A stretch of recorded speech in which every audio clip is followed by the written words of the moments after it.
This is Decision Point with Anand Nanduri. The Decision Point is back. You're back. You look great, man. We have a lot to talk about. The business of the NFL, how it affects fantasy football, and the clear and obvious first topic to discuss today is Brendan Sorsby.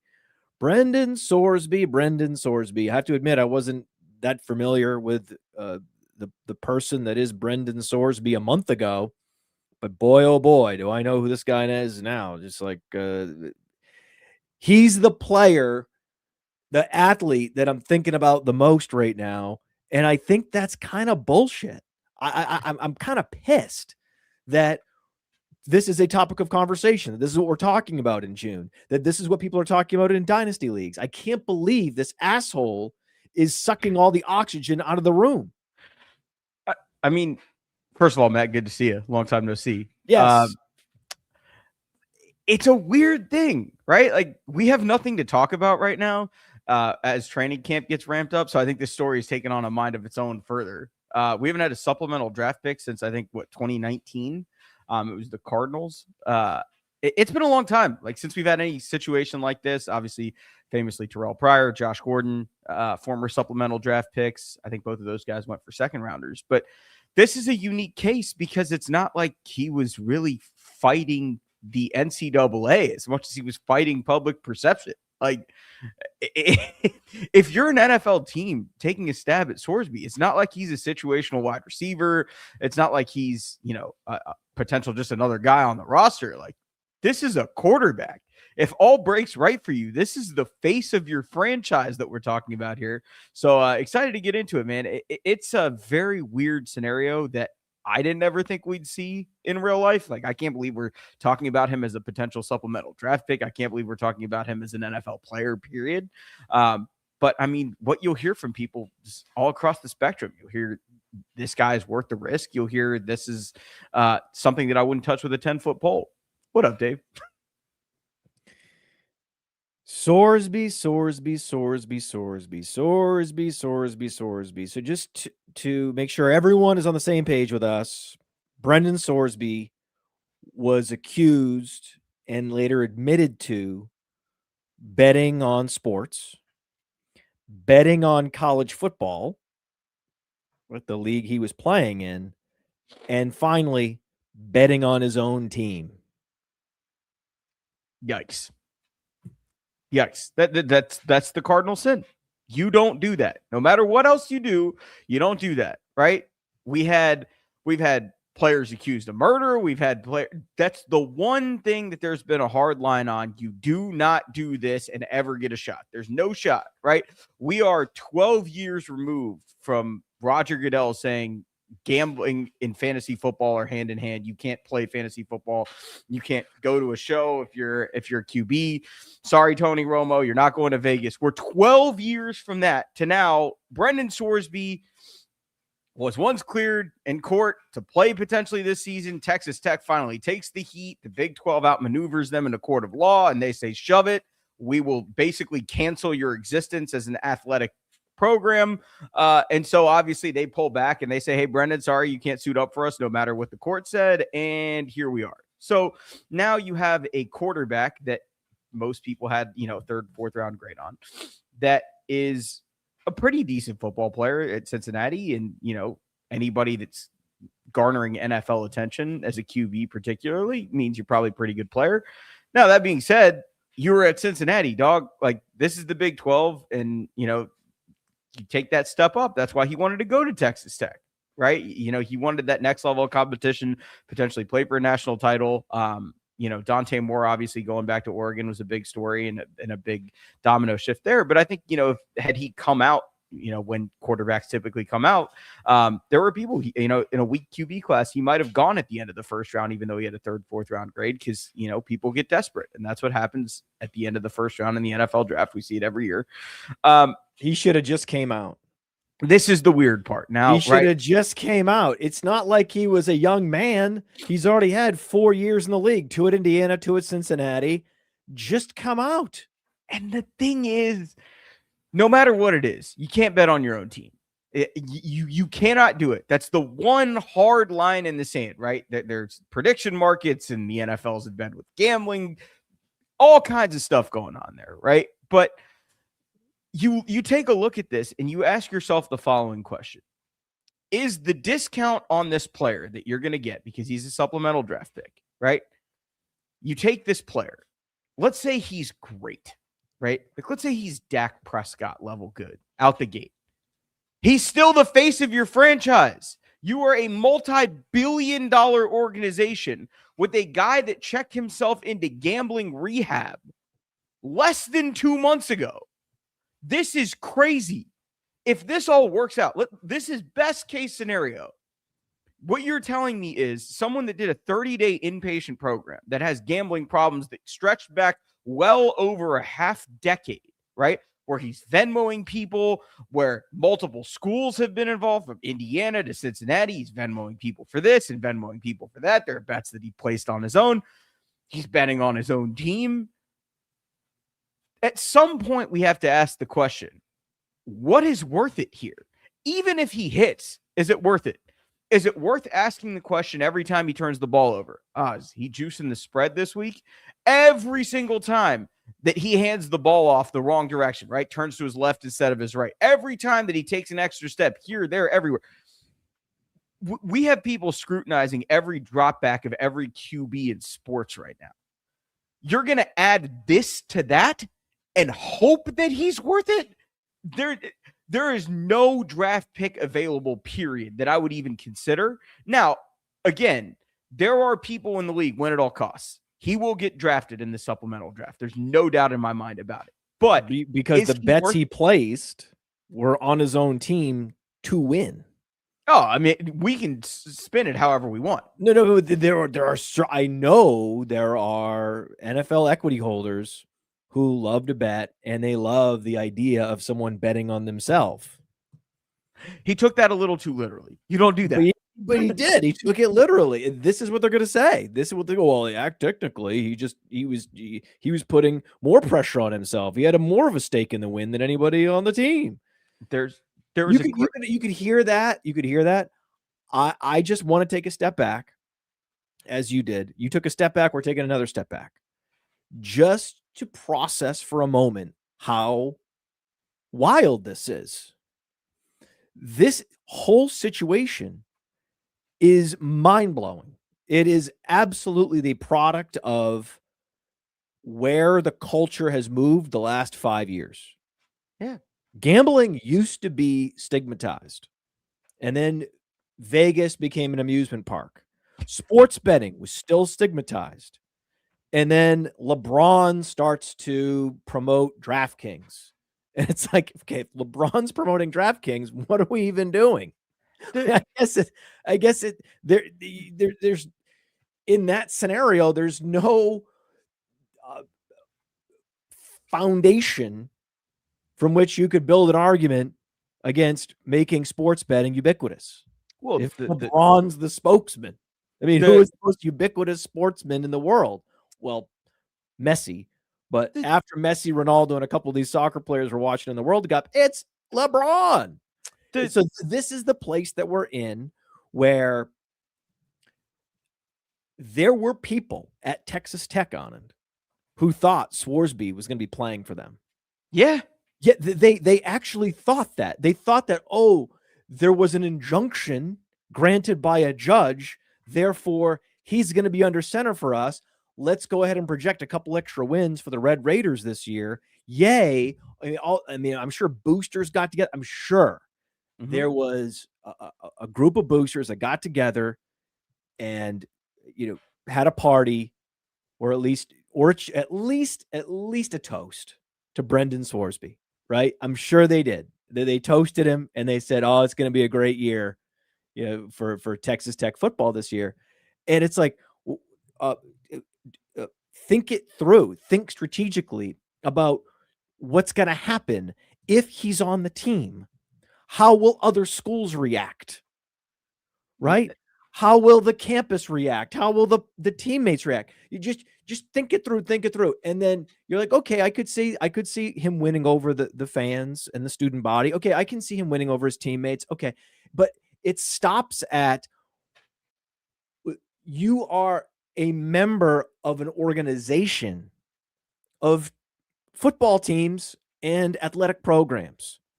And steps will be taken to prevent you from ever rolling this guy out and having him take a snap from under center or from shotgun with Texas Tech.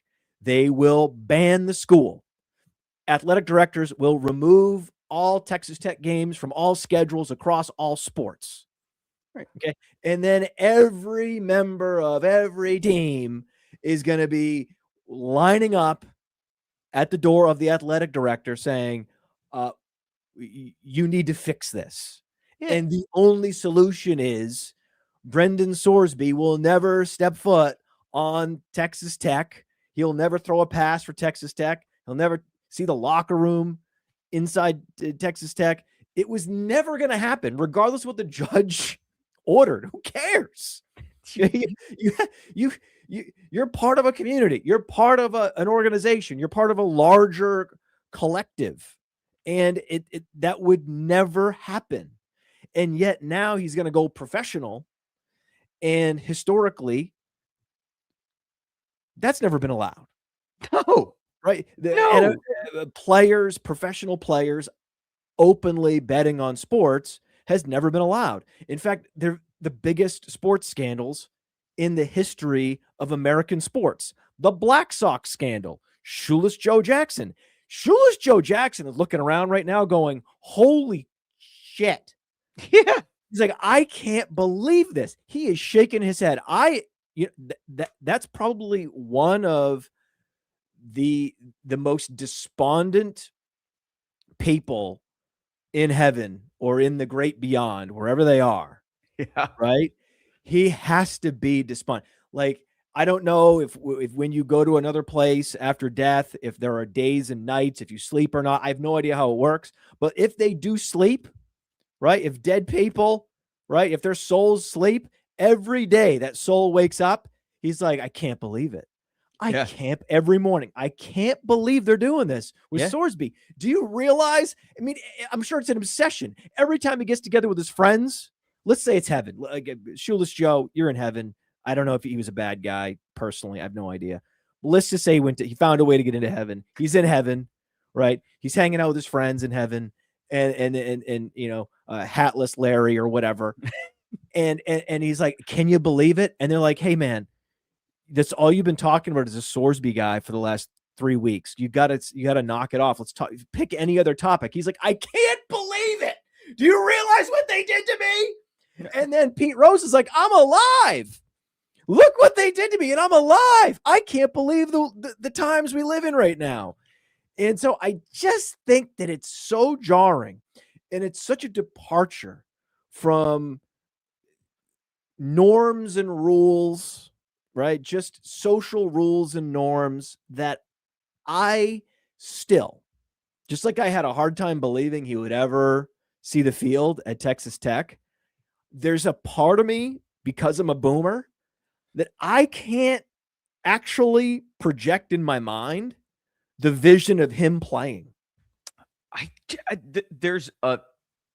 Someone will take a risk, right? Somebody that's desperate, that has nothing to lose, so to speak, on the field at least.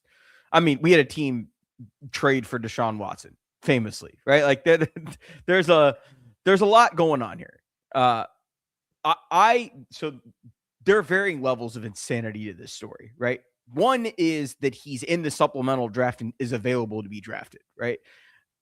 Goodell should strike that down immediately. That's my opinion. I don't even think the NFL has the option to hold a supplemental draft or not. My understanding is this is 100% an optional step that the NFL can take to allow a player to play in their league this year.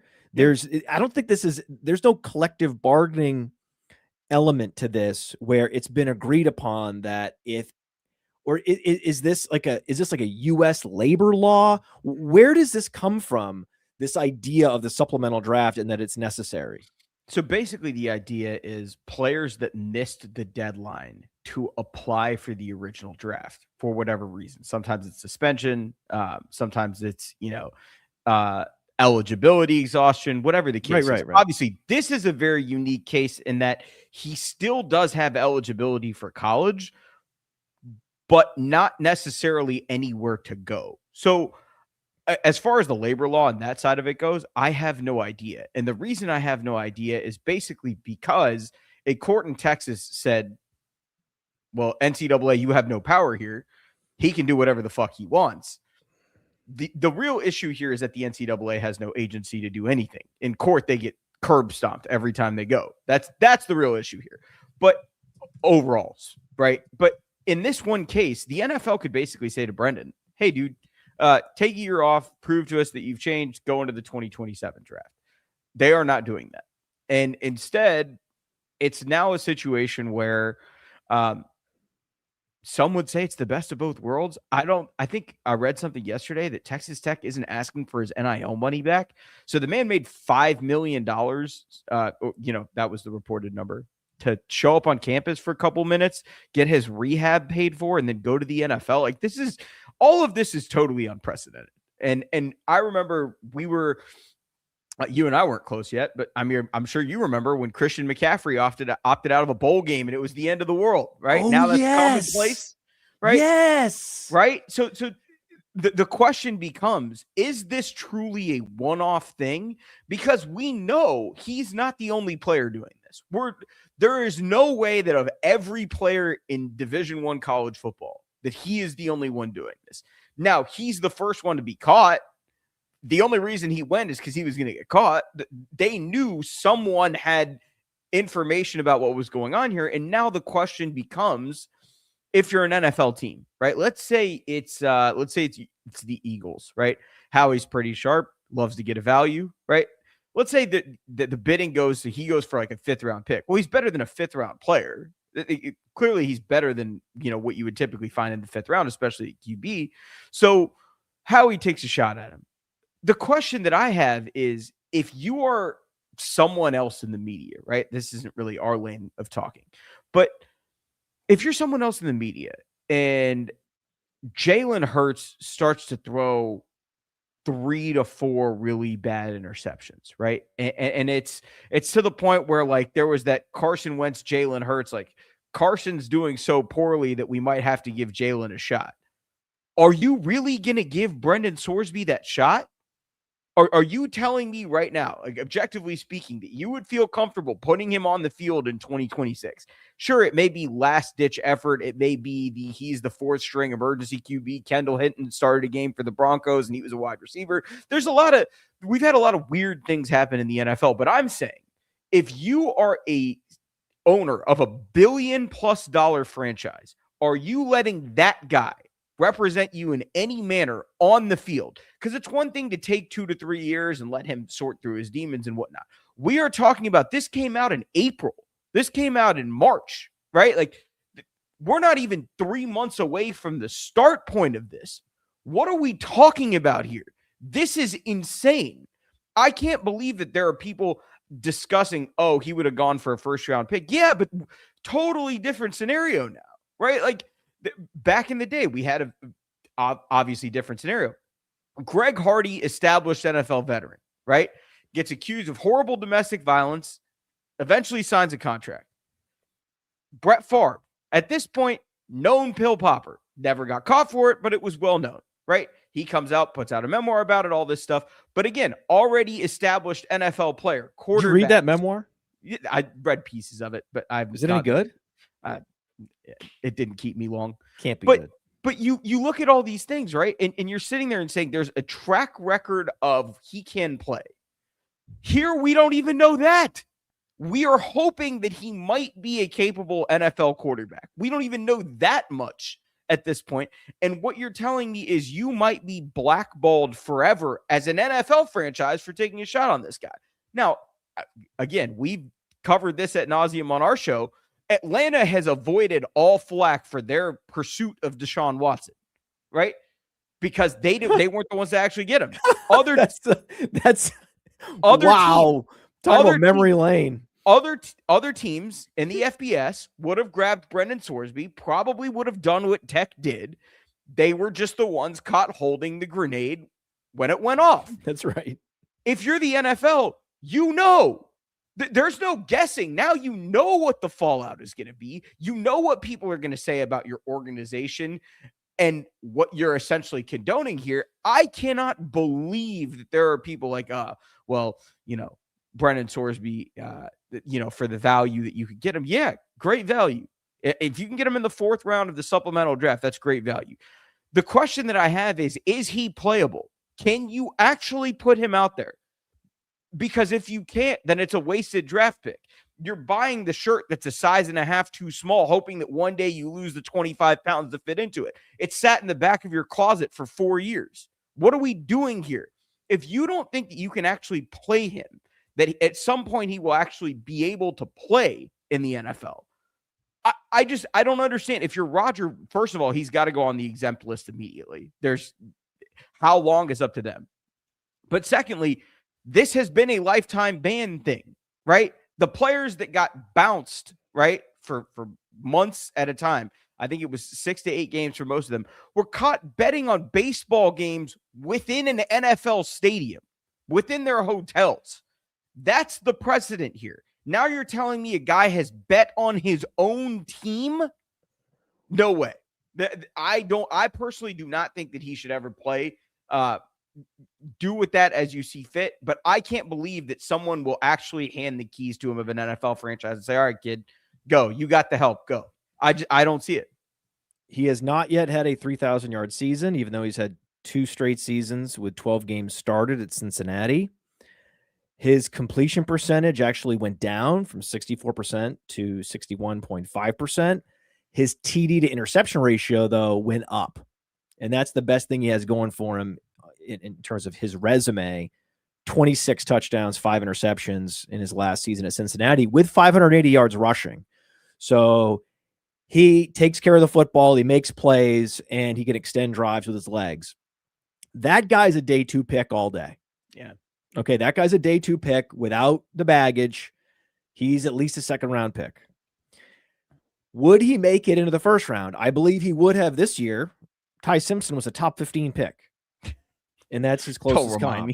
Yeah, that's his closest comp, top 15 pick. Would Ty Simpson have been drafted in the 1st round in 2027? Unknown. No. There are so many great quarterbacks. We're not sure how many of them are going to enter the draft. We're assuming Arch Manning and others, but there are players that have additional years of eligibility beyond 2027, and they could opt to come back just like Dante Moore did. Yeah.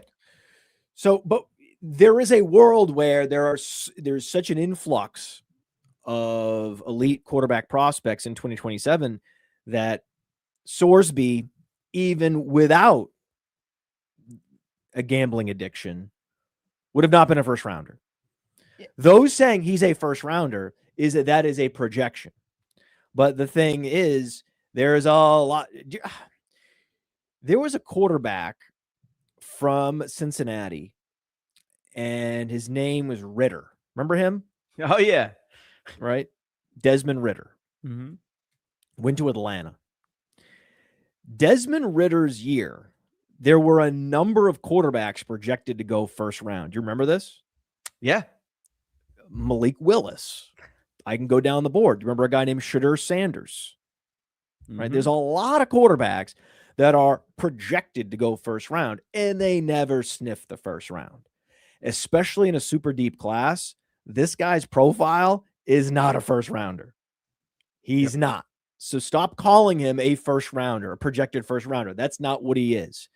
In a very specific world where he goes to Texas Tech and he throws like 4,000 yards and he has like a 40 to 8 touchdown to interception ratio and runs for over 500 yards and leads them to the college football playoffs and all these things happen, right? Then yes, Very much first rounder is in his range of outcomes, but he would have had to play this year and play at a high level that is vastly better, higher level of production than what you saw for 2 consecutive years at age 20 and age 21 at Cincinnati. And so it's much more likely that he would have produced at a level like he did at Cincinnati at age 22 at Texas Tech. That's the baseline expectation, not that he's going to crush at Texas Tech and become a first round pick. Yeah, okay, in your imagination, sure. But that's probably not him. At his core, he's not a first rounder. No. Right? Or there's like a 85% chance he's not a first rounder. Okay. I think so. He's a backup quarterback in the league.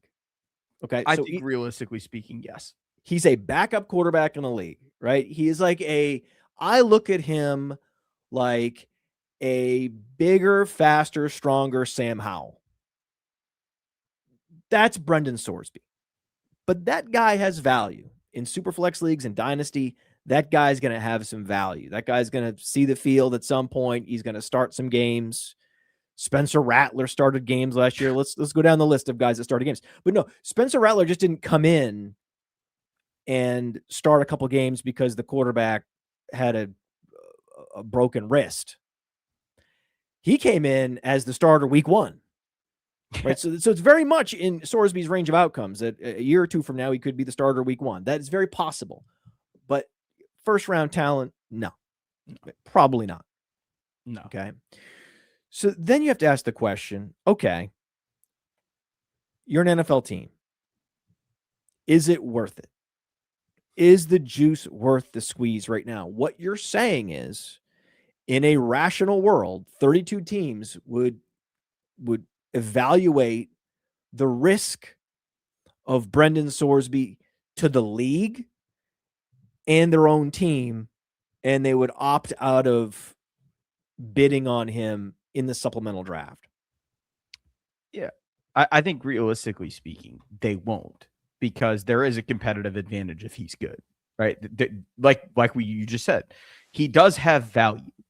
The question is, where does that value lie, right? If he has value as the theoretical upside experiment that you're never actually comfortable putting on the field because of the questions that will be asked, if you do, does he really have value? Like, he has value to a scout. He has value to somebody that sees what he can be, right? This is the concern, right? The comment down there is perfect. The risk involved here is so high because one game, right?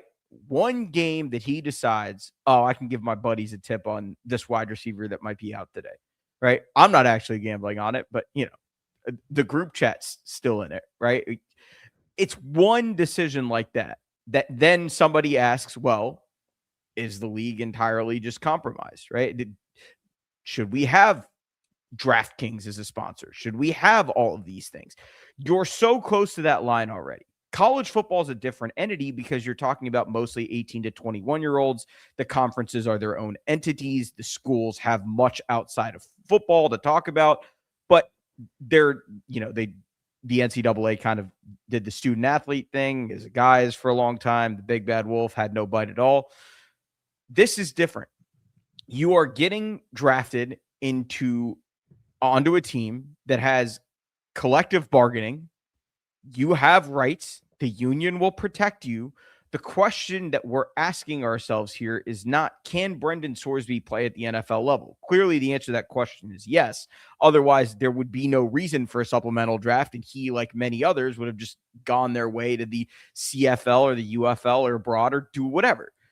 The reason that this exists is because his talent is such that he would have been drafted.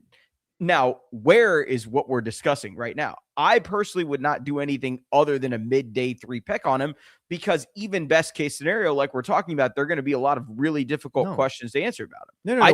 No. You wouldn't even take the risk. If you think he's worth a midday 3 pick, then you're not gonna let zero interest. Building. The player is good. I have no doubt that the player is good. No, there will be a team that is willing to post yes a second or third rounder a forfeit a pick that has real value because they value him and they think the reward outweighs the risk. I think those teams will be in the minority because it's irrational, but there will be these teams. I mean, NFL equity holders and GMs act irrationally all the time. So just get ready for that. I can tell you, based on what I've looked up, we want to hear what AI has to say about the NFL's requirements around the supplemental draft. Yes, but first, which AI model? Because that's important. Well, Gemini, I have Gemini Fair. saved because I'm Fair. logged into Gmail. So I just pulled up Gemini. That's the quickest thing I could do. Fairs. Okay, so it's right there. So Gemini says, this is the Google AI product. Gemini says, no, the NFL is not legally required to hold a supplemental draft just because Brendan Sorsby applied. The collective bargaining dictates how a supplemental draft must be conducted. The league retains ultimate authority over whether it takes place and who is allowed to enter. And I read further, and there's no legal obligation. There's no collective bargaining element to this. As you said, in the collective bargaining agreement only speaks to how a supplemental draft would be conducted. There are no antitrust concerns and there are no labor law violations if the NFL opts to deny Sorsby his petition. So the next step for him is that he petitions the league by June 22nd to have a supplemental draft held for him. And there's just so much gall here, right? He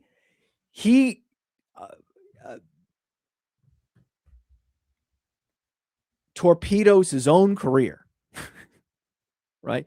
And besmirches a program in Cincinnati and is essentially a radioactive sportsman. And yet he is the one player that everyone now has to create an exception for, right? League administrators have to meet about this. Every NFL team has to talk about him. It's as backward of an incentive structure as you could possibly imagine. The worse your behavior, the more people will talk about you, the more accommodations we made for you. And just fundamentally on principle, because of that, I'm like, well, why are you having a supplemental draft? Just don't do it. Just say no. Say, hey, we have reviewed your petition and we've decided that you need to spend more time in rehab and you need to go through the traditional pre-draft process, all the interviews of all 32 teams. We have to, watch your pro day, all the same. You have to go to the combine, everything. You need to participate in the standard operating pre-draft process in order to gain entry into this league. We're not going to have a shotgun draft where you get the least scrutiny of any quarterback prospects. Let me get this straight. The guy that has been the most untrustworthy of NFL draft prospects of all time is the one that is going to receive the least amount of scrutiny upon entering the league. The reversed, upside down world that we're living in, the reversal of the incentive structures to be completely illogical, it's spectacular. Like it really is. Like it is a spectacular phenomenon that we're seeing where in fiction, you couldn't even craft a narrative of,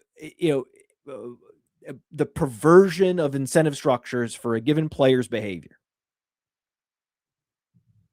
I think for the league as a whole, right? This is do we cross the bridge? Do we not cross the bridge point here? Right. And someone in the comments said people change. And I wholeheartedly agree with that. Like, first of all, good on him for actually acknowledging that he has an issue and going to get help. Right. That's a big part of this. I don't think that we'd even be having this discussion if this came out and he hadn't already done that. Now, the situation probably required him to do that regardless, but not a bad thing to do that if he has a problem. The question that I have here is not anything related to anything. Yeah. And the thing is, you cannot gamble on your own team. That's the biggest thing. It's there is a division, and you can say gambling is bad. We've promoted it to all these kids, right? As someone that's worked for Prize Picks, MGM, done consulting for DraftKings, FanDuel, PointsBet, Call Sheet, Polymark, all these in various orders, right? One of the things that we had to do as full-time employees was our social security numbers were deactivated for all of the associated things, right? If you're at MGM, you can't gamble on any MGM product. If you're at Prize Picks, you can't use any DFS product. So there are these provisions in place for even employees of those companies. If you think about it this way, the only reason that Sorsby was able to fight this in court is he wasn't an employee of anybody, right? He wasn't employed by the university. There was an NIL situation where he was being paid for his name, image, and likeness. But the truth of the matter here is he benefited greatly from the fact that the NCAA is toothless. They have no right. They have no legal framework to stand on. He benefited directly from that. The question is, as the NFL, right? Once you are drafted, we're talking about the CBA and we're talking about the Players Association. He's not in the Players Association yet. He's not been picked up by a team, right? As a draft prospect, that's one thing. But he made the decision to become a draft prospect 20 minutes ago. Like, this is not a long-term, like he's had 6 months, he's been blackballed. No. We have a situation here where the guy was not even caught. They self-reported this. Tech found out, self-reported it, sent him to rehab on their dime, and basically said, hey, buddy, go get help. They hoped to find a way to let him play this year. Once Tech found out the fallout of the fact that legally they could get around and actually do this, they realized that it was threatening the fabric of not just them as an entity, but of the way that people schedule them, not just in football, but across sports, period. Yeah, our lacrosse team can't play anybody now. Right. And now their own conference was ready to take them to court and drop the hammer. Of course. So they realized the gravity of their error and basically said, Brendan, get the fuck out. Like, we'll help you however we can. We can't do this. The audacity to even try to bring him in. So after they didn't know the injunction. This is, as far as I am aware, this is from people in and around. Texas Tech was not aware that Brendan Sorsby had these demons. No, I know. I'm saying after the injunction, after the admission, after the injunction, the fact that they were standing by him the whole time through the legal process, as if this was going to be settled in court. No, again, it's you can't. This is one of those things that you're never going to win in the court of public opinion, right? There are. I'll give you a great example. Go way back, right? America loves a redemption story. Michael Vick is one of the better ones, where he young, got a lot of money, did horrible things, right? Rebuilt his image, did his time, served the time, right? We came back. Remind people what Michael Vick did. Yeah. I mean, I don't think that these are one and the same, but what I'm saying is Michael Vick was running. He was the commissioner, essentially. He was the effective commissioner of an illegal dogfighting ring. Yeah. And again, this guy got a second shot in the NFL, proved that and in dogfighting, the dog's goal is to bite the face off the other dog and kill it. Yeah. And then again, public perception on Michael Vick changed over time. Now, there are the people that will forever say, fuck that guy, and they have every right to say it. There are some people that love the redemption story and loved what he did on the football field. And, you know, there are always those two sides. But here, even the most staunch Tech fan that's like a Brendan Sorsby defender, if you go talk to a Texas Tech fan, they're like, something about this feels wrong, right? It is, you know, there's a hive mentality, us against the world, etc. So there will be those people. Right? No, and this is not a Michael Vick level situation. I don't think it is. But it's the one thing that actually he didn't harm. No, but it threatens your sport. Another human. He did not harm an animal. Societally speaking, these are socially not what he did is not the level of Michael Vick. But the fact that Michael Vick was a generational talent made all the difference. If Michael Vick was a backup linebacker, he would have never seen the league. Yeah. And Sorsby is a fringe starter. Like, if Sorsby were in the NFL, he would be the QB 28 to 38. We don't know where he would, but that's where I would project him. And that's just not enough. So if Brendan Sorsby was running an illegal dogfighting ring, he would never take a snap for an NFL team. Yeah. Okay. So they're very different things. Yeah. I'm just saying. But the long-term risk to the health and growth of the league is actually more at risk if there is a proliferation of Brendan Sorsby's behavior among NFL players. Right. So if a bunch of NFL players start running dogfighting rings, then authorities are going to get involved, and there's going to be this whole thing, and it's going to be this whole panic about it, and it'll be shut down. And thank God, and hopefully the minimum amount of dogs die. I just took my little rabbit pet to the vet today, so I'm a little bit. I don't know why I'm like sensitive to this whole, killing animals thing and harming pets. I don't know why. Today you caught me at a very soft spot, where I'm like, he doesn't compare to Michael Vick, but it would be more damaging, right? I mean, the NFL had a serial killer playing tight end in New England. Mm-hmm. And they said, hey man, this guy's got a screw loose. We didn't know. We're sorry. We had no idea. In fact, these guys are paid to be vicious to each other on the field. So maybe even if these guys have a predisposition to violence, certainly if you're playing a gladiator spectacle, that's just logical. Okay. And then that's what they said about Michael Vick and everything else. But that would be a short-term scandal that then we would have to talk about on a podcast 10 years later and remind people what the hell happened. Yeah. Yeah. If there is a proliferation of NFL players betting on NFL games, that is an existential threat to the league. Therein lies the problem, right? It's not just Sorsby. Let's say he starts a game for the Eagles. We've been talking about. I mean, can you imagine? Can you imagine there's a comment. This is why I love live streaming the show on YouTube and on social media. Mike Vask 21 or Mick Vask. Thank God it's not Mike. Mike V. I thought it was Mike V. I was like, wait, is this? No. What is this?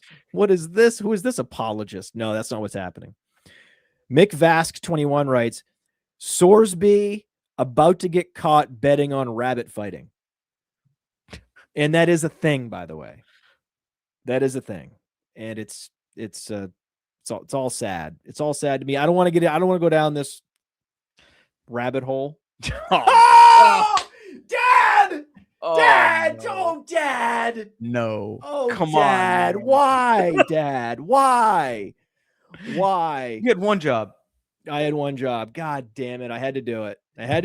Oh, my daughter will be proud on that one. But and she'll be proud that I'm sticking up for our man Ashton, our little rabbit. But yeah, that would not be as bad.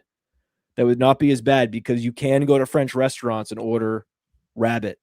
You cannot go to French restaurants and order dog. Yeah.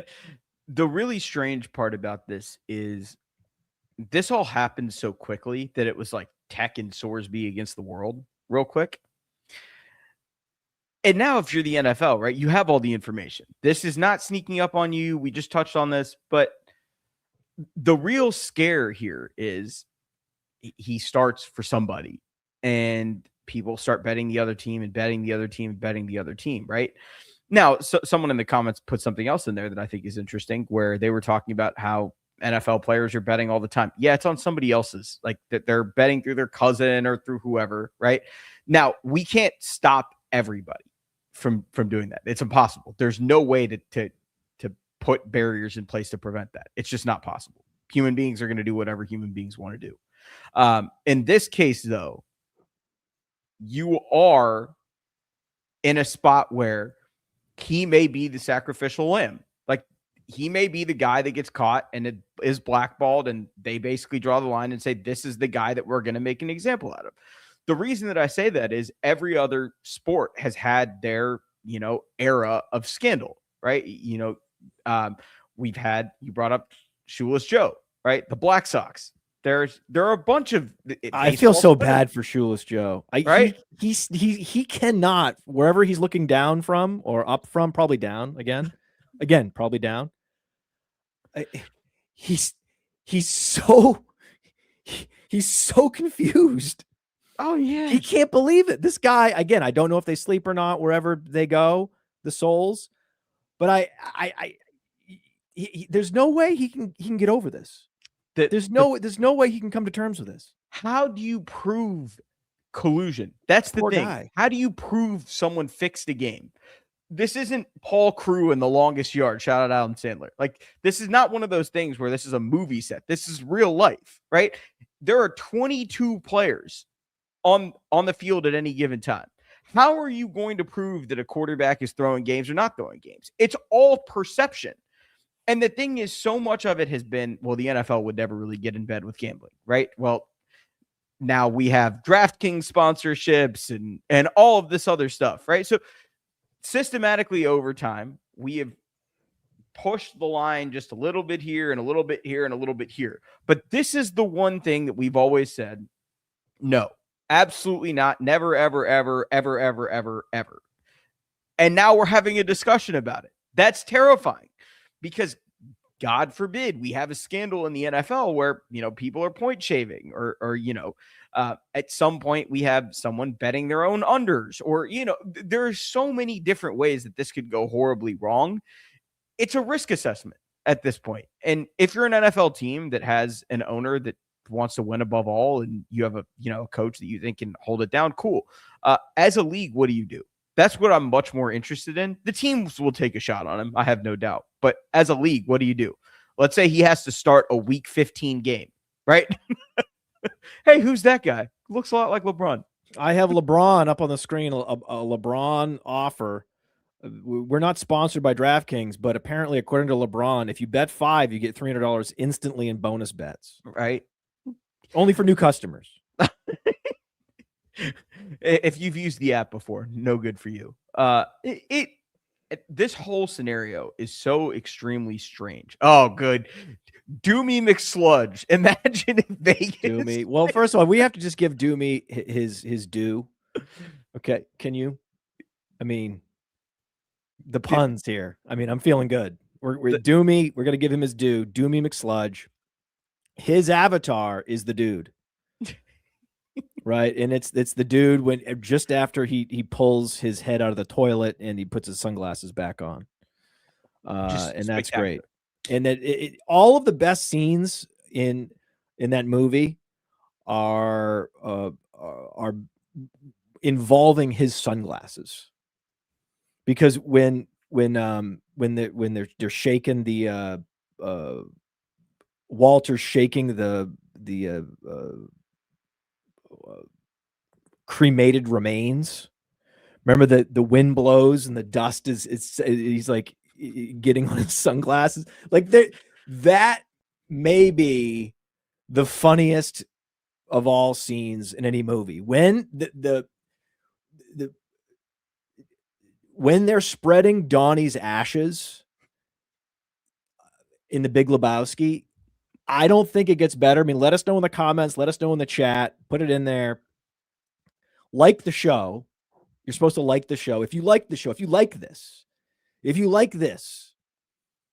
actually breaking down the whole spectrum of issues and phenomenon and factors with this Brendan Sorsby scandal, debacle, situation.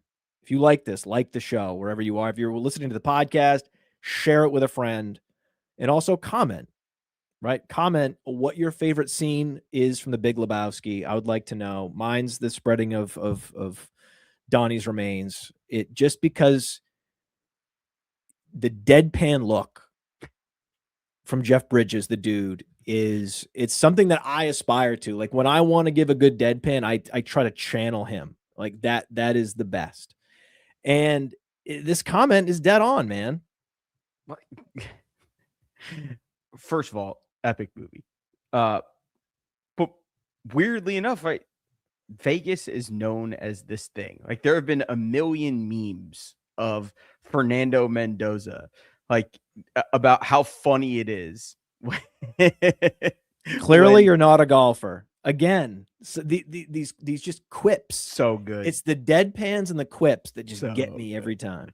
So good. But I mean, there are a million memes of Fernando Mendoza and how funny it is that he's the face of the Las Vegas Raiders, only because, you know, you assume Sin City, and this guy's the exact opposite. Like I saw somebody post a Photoshop, I don't know if AI or whatever it was, of him in a Raiders jersey that said, "Say no to having sex until you're married." Like that's the kind of guy that we assume Fernando Mendoza is.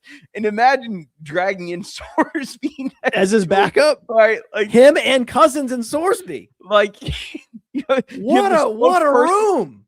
Spokesperson for Cole's Cash, the poster child for like, you have basically the opposite end of the spectrum in terms of just the ability to adhere to social norms and rules, where you have the quintessential franchise face of the franchise starting quarterback in Fernando Mendoza, and even like, you know, the crossover appeal, like he has all of North America covered.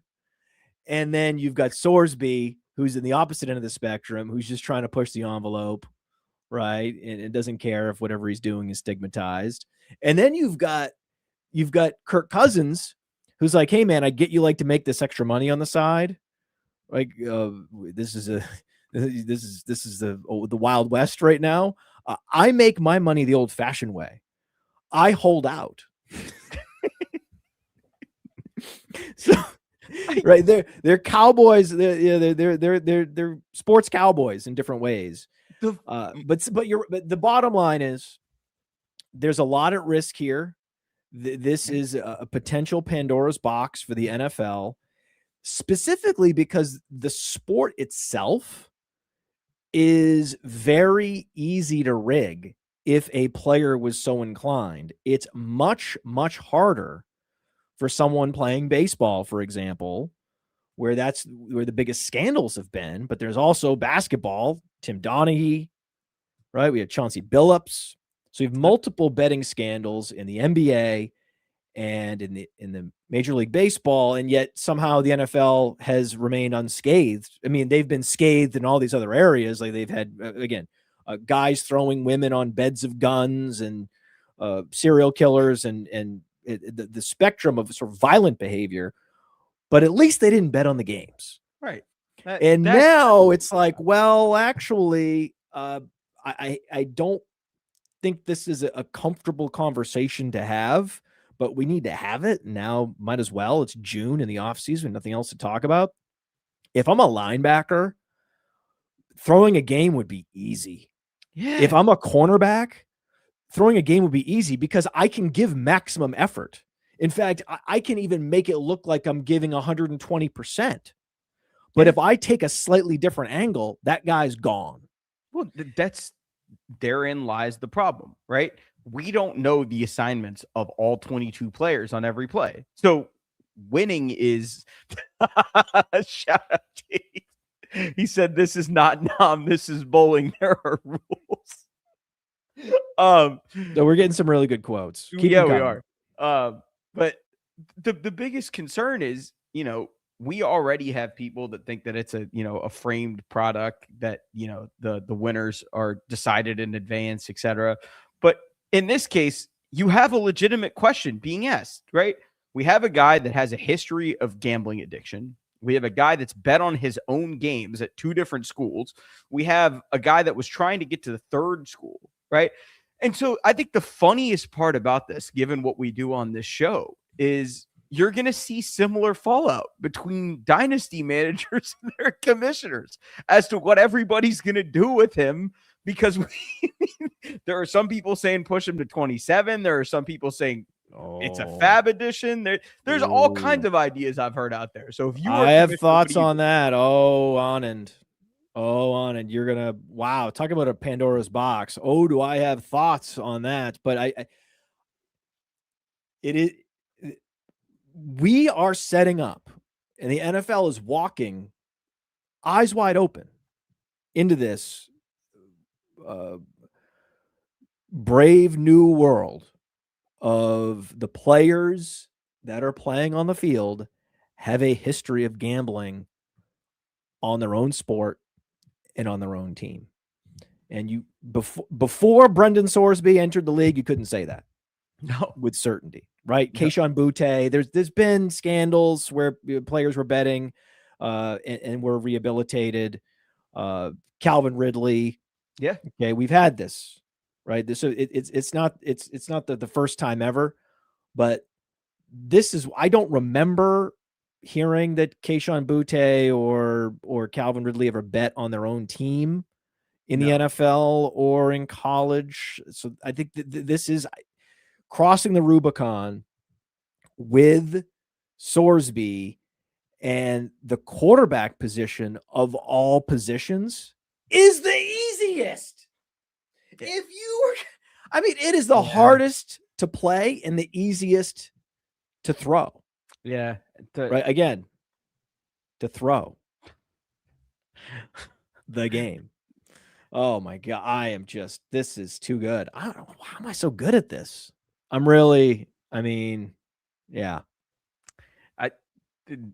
The biggest, the funniest part about all this is like, if he was the number one overall pick or like someone discussed like that, this would be such a fun argument to have. Oh, like, I wish, dude. That would make it so much better. Right. Oh, or my if he was terrible, God. this would also be really funny. But instead, he's just kind of good to mid enough that it's a conversation one way or the other. If he were not some combination of Ty Simpson and Sam Howell. Oh my God, you're so right.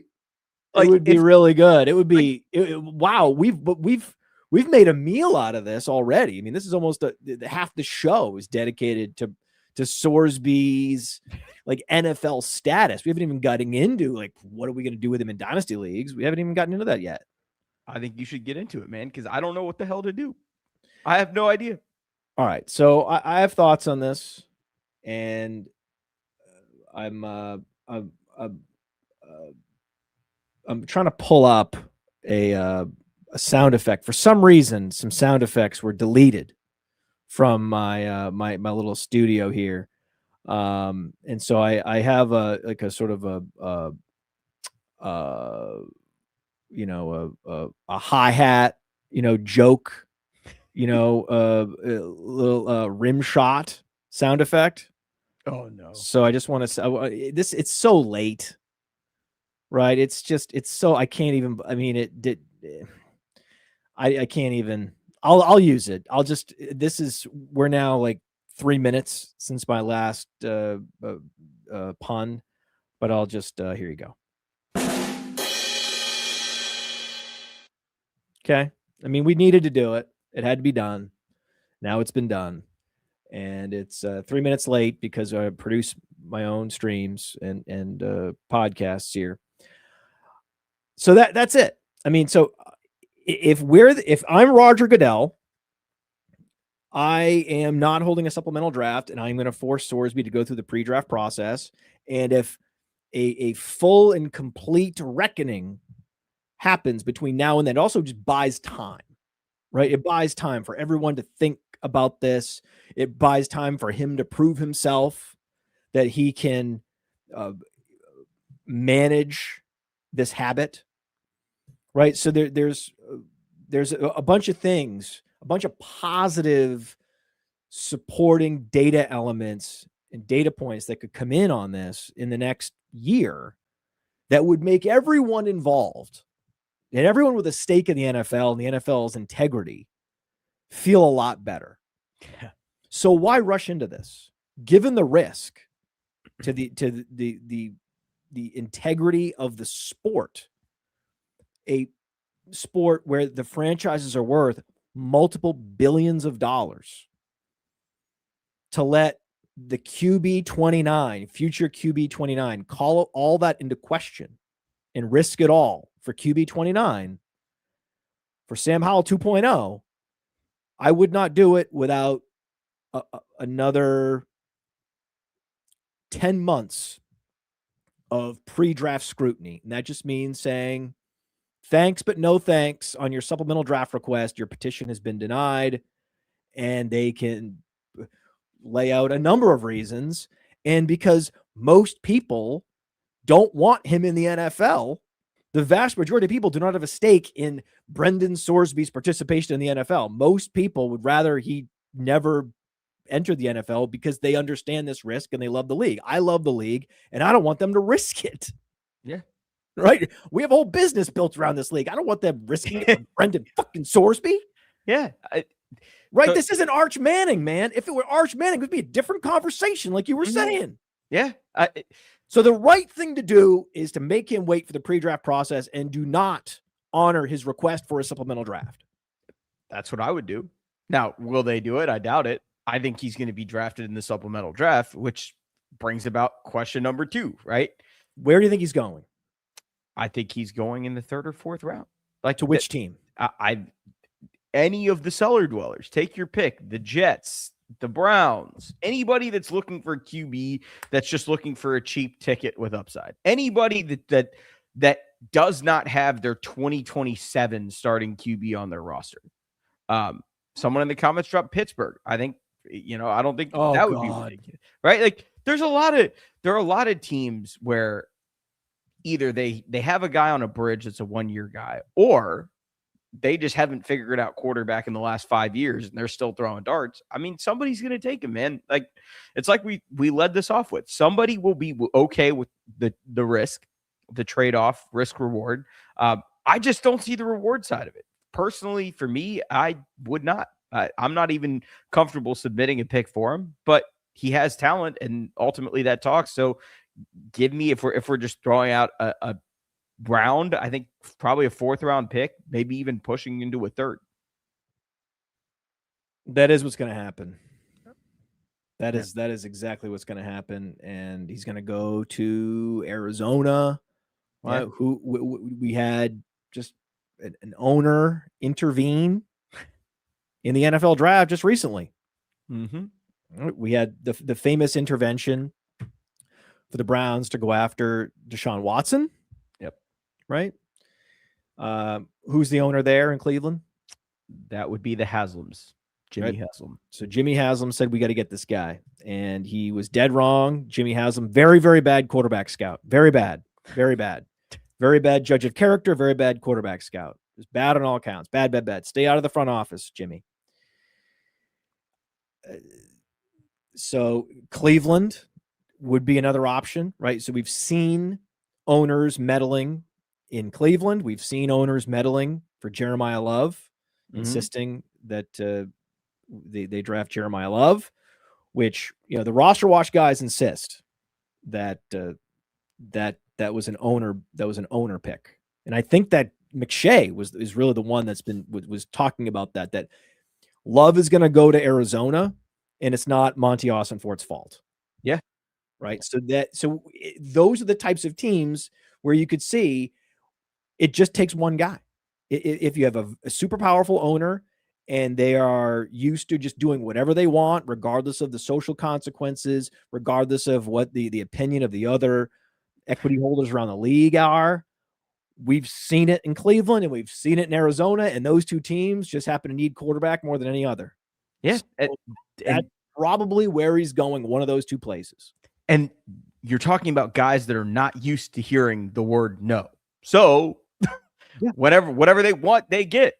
Yeah. And if they are invested in some way in gaming, it's very possible that they are, that they're pro gaming. Mm-hmm. Right. They're famously the whole administration, right, is pro prediction markets. Right. So there's certainly going to be a number of equity holders that are like, okay, I see the risk, but the winds are blowing in the opposite direction now. Everything's changing. Sentiments are changing. Public perception of this is changing at such a high rate that I'm going to bet on. There it is. There it is. I knew I'd get it there. I'm going to bet on getting the talent at value, and we'll watch the social forces evolve in our favor. Right? There's going to be some owner that has that opinion and goes and forces the general manager under threat to like submit the bid, submit the offer. Because I don't It's on you. most general managers are not going to want this on their resume. Yeah, They don't do it. It's going to take ownership coming down, taking the elevator down, and forcing them right to sign their name on the card they're submitting to the NFL. That is what's going to happen. And regarding the Steelers are not, I think, as likely because they position themselves as being at a higher standard, right? Yeah. The Steelers operate their whole organization at a standard that is above the baseline league rules. We hold ourselves to a higher standard in Pittsburgh. That's been a narrative for decades, and I think they're proud of that. And so that for that reason, Sorsby wouldn't go to Pittsburgh.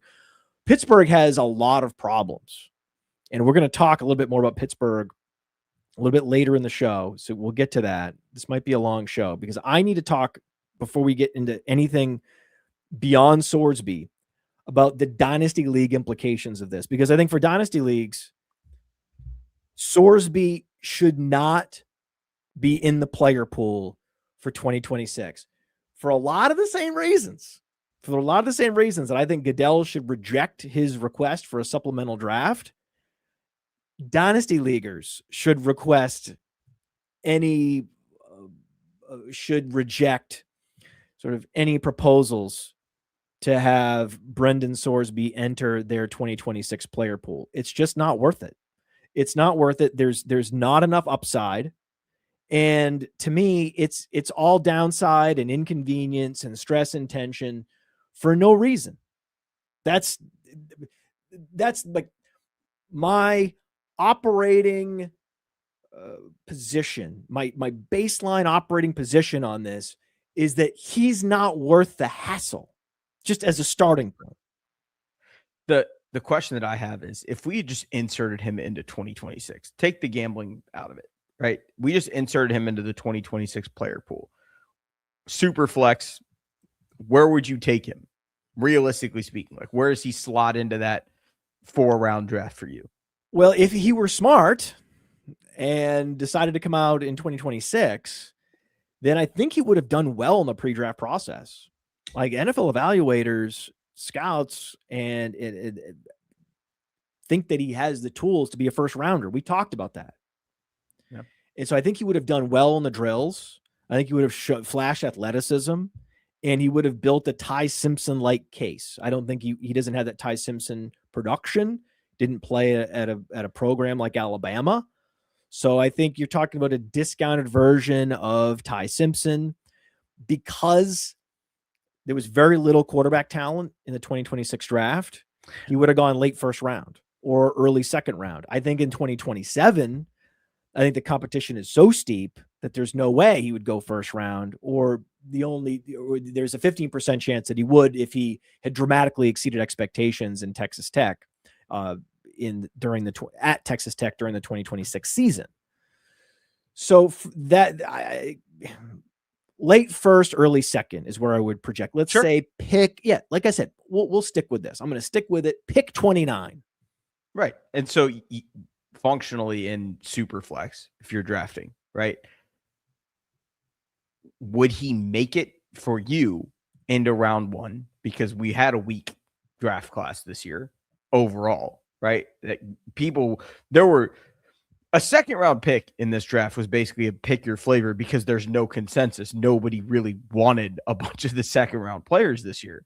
And we, obviously every year there's like a dead zone, but it really was basically just the entire second round this year. And, for a lot of people that were looking, you were trying to just take guys that fit roster holes for you, or somebody that you really believed in, or fan of the team, whatever the case was.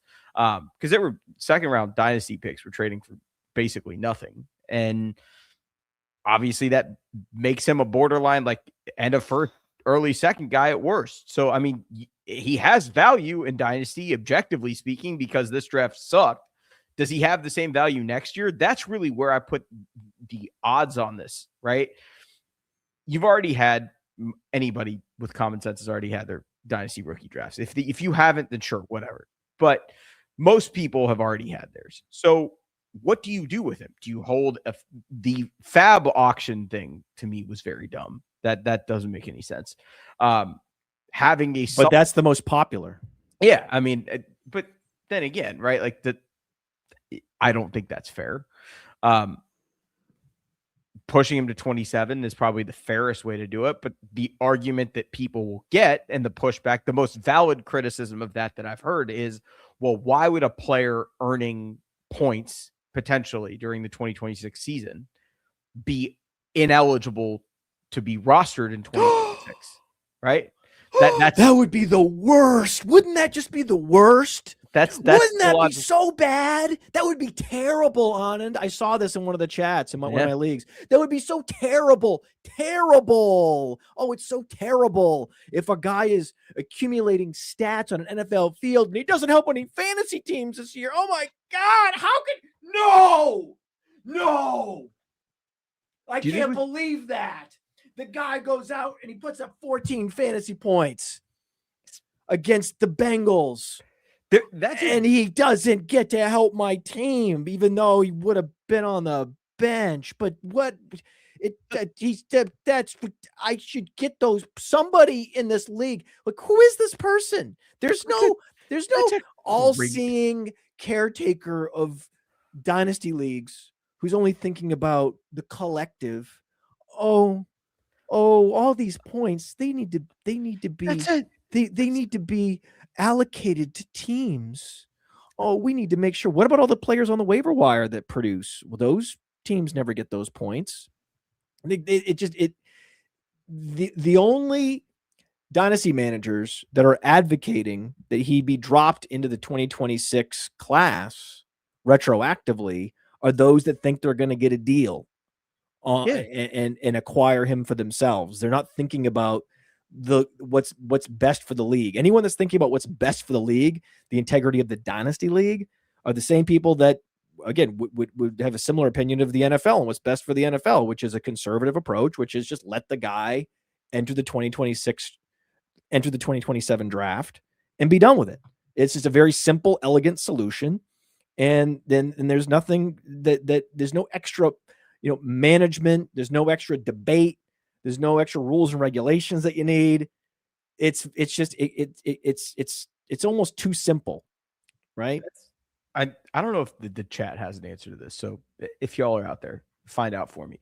Is there a prediction market where they're asking, does Brendan Sorsby record an NFL stat in 2026? Because I would love to know what percentage of people think that he's going to get a carry, a pass, whatever. Right? Because that's really the question you're asking if you're pushing for but he could accumulate stats in 2026. I don't know if there is one. Again, this is just data purposes. I don't really think that that's the way to go. But, the Sorsby question is a very interesting one, right? There's a whole lot going on there. I just think the most common sense solution is just push him to 2027. So according to the prediction markets, I'm wrong. Okay, so I'm already wrong. This is funny. Like, it's just funny how quickly I can be wrong. I just by typing something into a computer, and it's like, oh, I'm wrong. So apparently, the favorite to acquire Brendan Sorsby this year is actually the Pittsburgh Steelers. There you go. Then it's the New York Jets, and then it's the Miami Dolphins. The reason why, this is the reason. I think that these are silly odds. These are silly odds. I'm not going to pay attention to these odds because basically what they're saying is these are the teams that are trying to win, and are stuck in the most brutal QB purgatory. Like that would be the logic, and that would be the logic that leads you to put the Steelers on top. But then the problem is the Jets and the Dolphins are clearly rebuilding. So which is it? Right. So and where's Arizona on there? Like it doesn't make any sense. Like that's those are inefficient odds. I'll tell you that right now. Yeah. So when we think about what to do in Dynasty, you need to get over this idea that every player who is accumulating points absolutely needs to be available to be added. That's not like a core principle of Dynasty leagues going into it. That the idea that there could be a special player who, for whatever reason, is playing but isn't eligible to be added to your league, that's not a big deal. That's not an element of a league constitution that anyone would ever go to war over. Right. So therefore, those that are advocating that he just get dumped into the player pool for the highest fab bid wins, those people are doing it because they want to get him at a discount. That's the only reason. Right. So I'm actually there's one league that I'm in. Where I've seen this happen, where it's the league with the most despicable management. Like I took over 20 orphans in 20 days. All the leagues are very cool, except this one league. It's called the Coliseum. It's a very uncool league because the guy that runs it, the commissioner, is corrupt. Oh, his team is a super team. Okay. And he is the one that is always in the chat. He's always chatting. He's always hyping his own players, and he's always talking shit. And he's basically doing a podcast. He's doing a Dynasty podcast in the chat of the league. And so you'll see in the chat him have 5 or 6 straight comments before anyone reacts at all. And then days go by.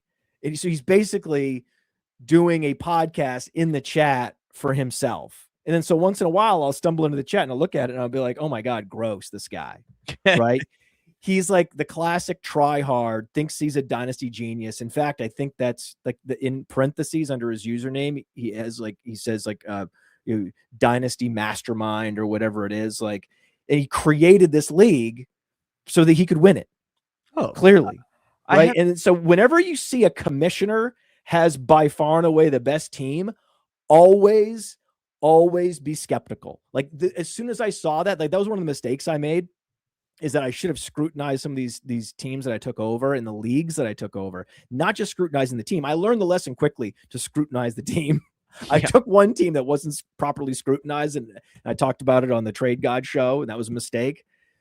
But I also now I'm realizing, you need to scrutinize the actual league, because I've realized, oh my God, this guy who calls himself an elite fantasy mind, his username is like iFlex, AYE Flex on Sleeper. So just be aware of this guy. And this is his team: Joe Burrow, Bijan Robinson, Ashton Genty. Do you realize how few teams have both Bijan and Ashton Genty?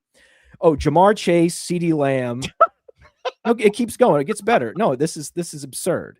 This is embarrassing. Like, I'm embarrassed. I'm in this league, and I'm not responsible for this guy and his team and whatever collusion was necessary to get to this point. And all that was allowed somehow by it's allowed when most of the managers are bots. I guess it is allowed. Probably, allegedly, maybe. Okay, so did I say St. Brown yet? Was his third receiver? What? Okay, Amon-Ra St. Brown is his third receiver, and then his tight end is Sam Laporta. His flex is Drake London and George Pickens, full PPR, of course.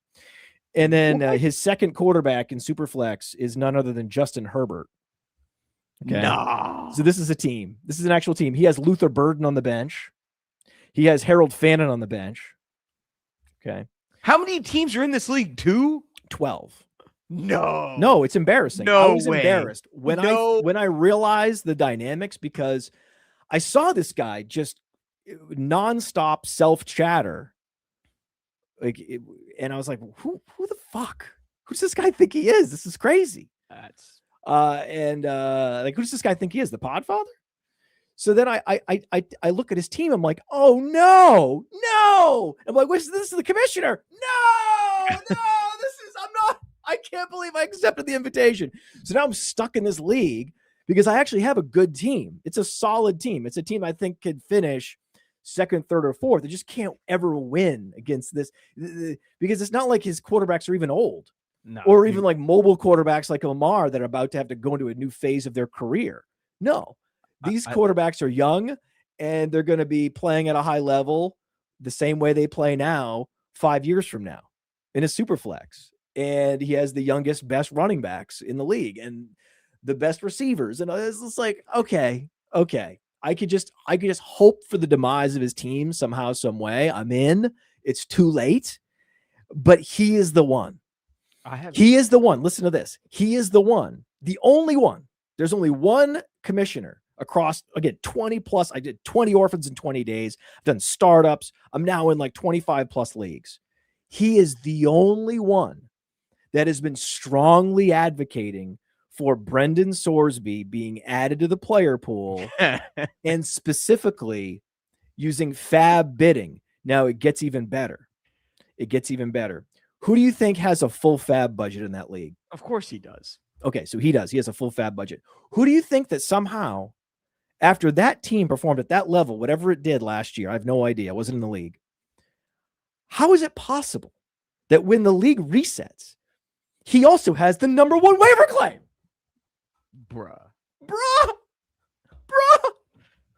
So this was my first introduction to the how to handle Brendan Sorsby in Dynasty leagues debate. This was my introduction to it. This was the first guy. This was the first league, the first guy to get out in front of this and start talking about how are we going to solve this Brendan Sorsby problem. It would be terrible if he didn't count on anyone's team this year. His points should absolutely count for someone's team. And, you know, of all the things that I need on my team, I've got a super team and it's loaded. It's going to win without me even setting a lineup. But man, my QB3 is weak. So I could use a QB. You know what? Let's make sure I get him. Let's make sure. Come together all. And then so he's like, oh, we're going to vote. I'm like, oh, we're going to vote. You mean the same people are going to vote that traded you Jamar Chase and Ashton Genty and Justin Herbert were the picks that became those players? The same friends of yours, the same colleagues and acquaintances of yours are going to go ahead and vote? Really? That's what we're going to do? I think we need to make additions to this guy. Yes, that should go. There's a Dynasty Dominator book that I wrote that is available on Amazon. It even has this great picture. Evergreen tactics. I mean, it was written after the 2022 season, but there are evergreen tactics. It's an evergreen book. It's all fundamental strategies for winning Dynasty leagues. There should be a chapter in that book, and I may start writing a new edition to include this chapter about how to commission leagues, how to manage them, because I'm in these other leagues, right? And this is the best. Like, so that's a chat that is very busy. He has a lot of thoughts, and basically their thoughts about how he can get Sorsby at a discount is basically what's going on there. But then I'm in these other leagues where it's clearly people that are cool, right? Like I'm in several leagues. I think at least 2 leagues. This guy, his username is Moneyball Nola. He's cool, right? And again, everyone is cool. I took over 20 plus orphans. I've been in 5 plus startups. We're talking about hundreds of Dynasty leaguers, and they are cool. They are cool as the other side of the pillow. I love these guys. They're just great guys. You can just tell. You can tell with the comments they're making in the chat. You can tell with some of the picks they're making. These are smart people. They're cool, reasonable, laid back. It's awesome. It's just this one league that I'm in, this Coliseum league, and this one guy, the commissioner, iFlex, who is a despicable character and I am offended on behalf of that league about how he got to this point. Like, and every member of that league should be embarrassed. And all I can do is raise my hand and go, he should not go into the player pool this year. And if he does, it sure as hell shouldn't be through the waiver wire. Okay. Because he's worth more than a full fab budget. Full stop. Yeah. Because he's worth more than a full fab budget. Like, if Ty Simpson was suddenly made available in a superflex or 2QB league, I would bid it all. And he's not even going to play this year. Yeah. Right. And the odds are that Sorsby is also not going to play this year, because if Sorsby was in the 2026 draft, he would have gone to a team that traded back into the end of the first round. Right. There would be a Dolphins. There would be some team, right, that would have that traded back in to get him. Like, a team like the Rams. Maybe the Rams, if he's in the draft, maybe this is a sliding doors scenario where maybe even the Rams decide, you know what, we prefer Sorsby. Yeah. Right. And then they trade back and they get Sorsby. Who knows? I can guarantee the teams with an original late first rounder, like Seattle, Kansas City, New England, Houston, they're not drafting Sorsby. No. It's teams that traded to get in, like the Dolphins traded with San Francisco to get the 27th pick. Yeah. The Jets traded to get the 30th pick, and which ended up becoming Omar Cooper. Or he could have gone to a team that had an older quarterback, or a quarterback that they were not 100% sold on. So, for example, the Carolina Panthers, could have been an option. The Buccaneers, Detroit Lions. Like, these are all teams that could have drafted Sorsby, and he would be on a career path just like Ty Simpson. And he's probably not going to produce this year at all. That's if he goes through the 2026 pre-draft process. Yeah. Right. And he's participating in camp, and he's getting acclimated to the NFL, and he's learning the playbook. The supplemental draft is not going to happen until July.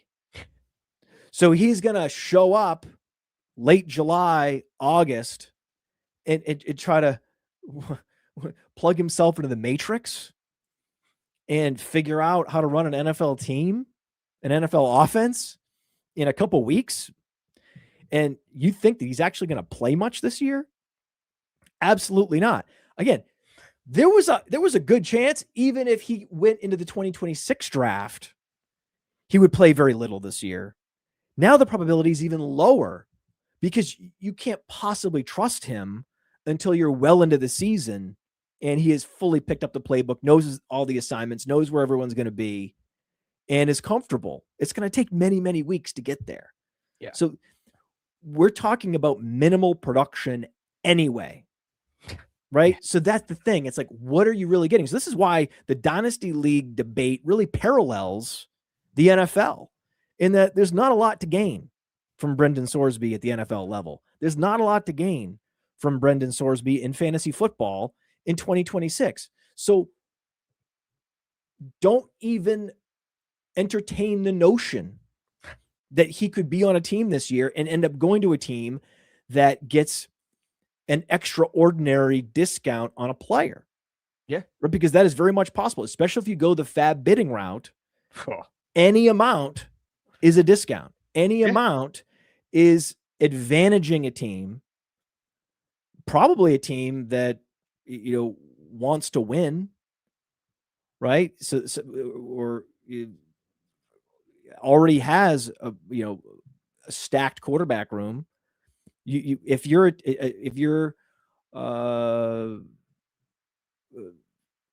bidding on a team, like, who knows? A lot of times these rebuilding teams, they're not as active. Yeah. The teams that are more active, they're going to be involved in the voting. They're going to be involved in the decision making and be aware of the timeline to put in their fab bidding for Sorsby. Those are the more hyperactive teams that are going to be competing this year. Now, the teams that are most incentivized to get Sorsby on their roster that should also put in a full fab amount are the rebuilding teams. But who's to say that those rebuilding teams have the number one waiver priority? Like we said, in this Coliseum League, it's the best team by far also has the number one waiver claim. I'm sure that's the case in a bunch of leagues. Yeah. And the disincentive for the teams that are competing is that they want to hold back some fab budget because they want to make moves, especially in November and December, that can help them win a championship. They might want to make some pickups. So there's going to be some teams that are in win now mode that are like, I'm not putting my full fab budget in on Sorsby because I need to hold some back because I need to reserve money to make pickups to help me win this year. Yeah. So those, but regardless, there is going to be some team that decides I'm going all in and I would have bid double my budget. And that team is going to acquire a player that's not solely based on merit. It's based just on a random event, a random lightning bolt that struck the league and gave one team a competitive advantage over all other teams for no reason. Yeah. But for no reason. See, there's not a, because again, I have not yet heard a good reason why Brendan Sorsby absolutely needs to be in the player pool this year and producing fantasy points for fantasy teams this year. I have not heard that compelling reason. So until I get that, anyone that acquires him this year without giving up something substantial and fab money, especially in Dynasty where they're so deep, that is not substantial enough. Especially in a deeper bench league, right? Like the taxi squads, etc. Like there are just so many roster spots that the available players on the waiver wire, realistically speaking, are of so little value that he represents probably put a multiplier on it. If you could bid this year's, next year's, the years after, right? How much of your budget would you give up for him?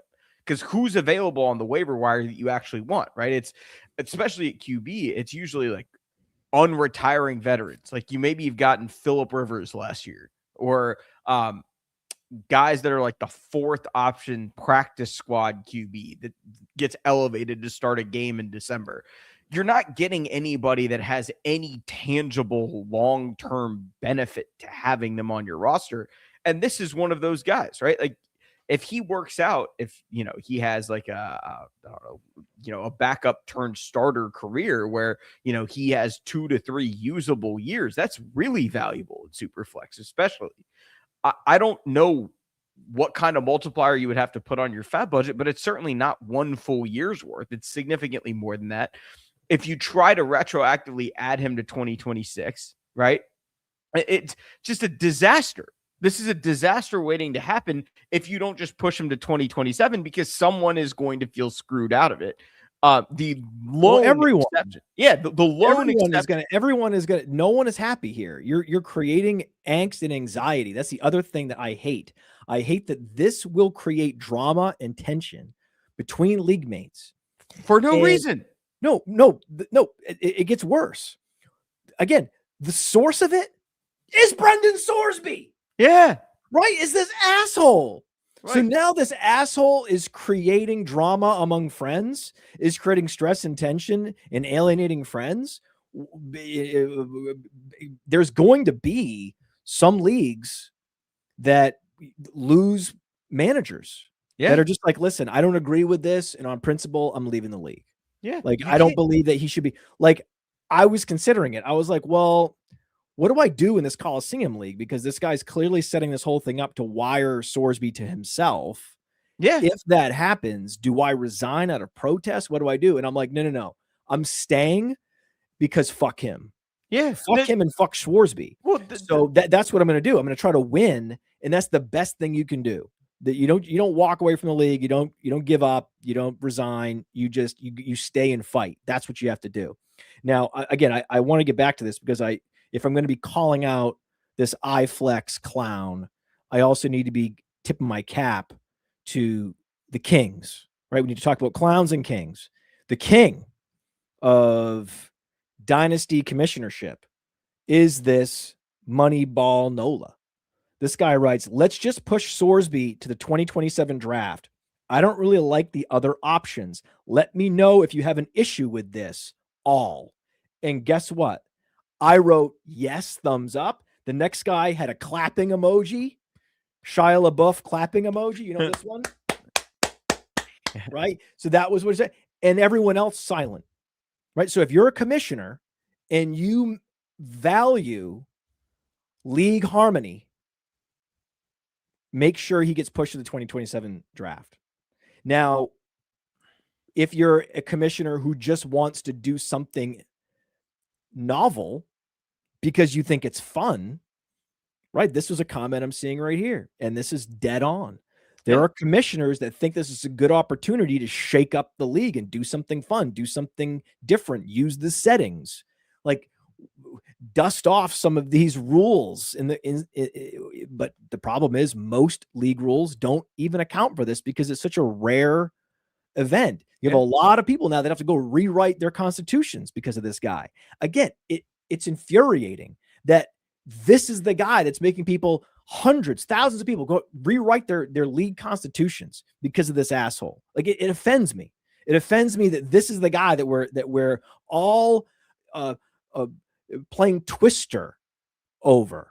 Like because there's a lot of strong feelings in Dynasty. You can see it in the comments. There's a lot of strong feelings. A lot of people are weighing in with passion on this debate, right? So, but my fundamental position is there's no fair way to inject Sorsby into the player pool. It disadvantages rebuilding teams, especially who need every advantage, right? It puts them in a terrible position, right? So if you're a rebuilding team that could use him, and I'm rebuilding a lot of these orphans, and I could really use Sorsby, but it puts me in a terrible position because if you think about like my team in the Kings Classic, my pick is likely going to be the 101 next year because my team has had to be torn down and rebuilt from scratch. But I had the 102, technically I had the 102 this year. And so what they're doing is they're implementing a 2027 pick bidding system where you basically bid a pick based on this year's draft spot for next year. The problem with that is the flaw in that is that, I'm going to get the 101 next year. So whatever pick I had this year is not the same pick I'm going to have next year. Yeah. Right. There are teams that started rebuilding recently and suddenly they're disadvantaged. And the reason I'm disadvantaged is because I have 3 2027 firsts in that league. I have 3 2027 thirds, but I only have 1 2027 second. And he is likely to go mid-second round next year. If he were to stay at Texas Tech, I think he would go mid-second round because of the strength and the depth of the 2027 class. He'd be an early to mid-second rounder. I think you could argue, based on where Ty Simpson went this year, that if he were in this year's class, he'd have been a late first rounder. Like Simpson would have been drafted, and then let's say he went 10 spots after Simpson in the actual NFL draft. Depending on which team he ended up, if he ended up on the Jets, he ended up on the Dolphins, he'd be drafted before Ty Simpson. He would have been a mid-first rounder, even an early first rounder, if it was best case scenario. Let's say he somehow went to Arizona, right? Let's say because I had Arizona trading with Seattle for the 32nd pick to get Ty Simpson. That was my prediction. And so what if a team traded with the Cardinals at the end of the first round and they came in and get their quarterbacks? Hey, we got our running back, got our quarterback. They're throwing the ball to Michael Wilson and Trey McBride and Marvin Harrison Jr. Suddenly there's a case where people might be saying, hey, I have him right there with Fernando Mendoza. Right. But that all didn't happen. All didn't happen because this guy's an idiot. Yeah. And so he goes in the 2027 draft where he's going to be competing with a lot of other quarterbacks. And so he would likely, and better receivers, like just a stockpile class. It's going to be an epic talent pool that we have at our disposal in 2027. So I think best case scenario, late first in the 2027 rookie draft, more likely early to mid second round pick for Sorsby. Because again, if we go back to his resume, 2 straight seasons with about 2,800 yards at Cincinnati, about a 7.8 yards per attempt, about a 62% completion percentage, about 22 touchdowns and 6 interceptions and 500 rushing yards. Yep. That's Sam Howell. Yep. Okay. So that it's the rushing and the size, like and the arm strength, you put the whole package together. Okay. You can build a scout's case that he's a late first rounder, early second rounder, but stacked up against the talent in the 2027 class, I think he would have dropped down and again, would have been this popular mid second round pick next year. Okay. That's the Sorsby that doesn't have a gambling problem. Yeah. That's the Sorsby that goes to Texas Tech and does well, right? It builds on his production from Cincinnati and improves. That's what we're saying. Now we're talking about a player who's radioactive. We're not sure where he's even going to be supplemental drafted by NFL teams. And so now there's really not a lot of information. The only information we're going to get is where he's ultimately picked. So firstly, if you are going to implement this bidding system where you bid 2027 picks, it has to be after he ends up getting selected in the supplemental draft. So then at least you have the draft capital from which you can then gauge how much he's worth in terms of 2027 capital. You'll have his draft capital and you'll have his landing spot. And those are 2 very important data points when you're valuing players for Dynasty. So you need that. Once you have that, right? And I'm assuming that once that all plays out, I will value him like a late second rounder. Okay. That's what I'm assuming is my valuation. That's what it's going to be on Sorsby, not knowing where he's going to land and not knowing the kind of draft capital that's going to be committed to him or future draft capital is going to be committed to him. Knowing that, I would say I'm projecting a late second 2027 pick valuation on Brendan Sorsby. The problem that I have in the Kings Classic is, guess what, Anand? That's the one zone of selections that I don't have. Okay, so now what you're telling me is I need to overpay for him, and someone that happens to have pick 210, projected 210. Again, we don't know the actual pick next year. We're just using where you selected this year as a proxy for next year.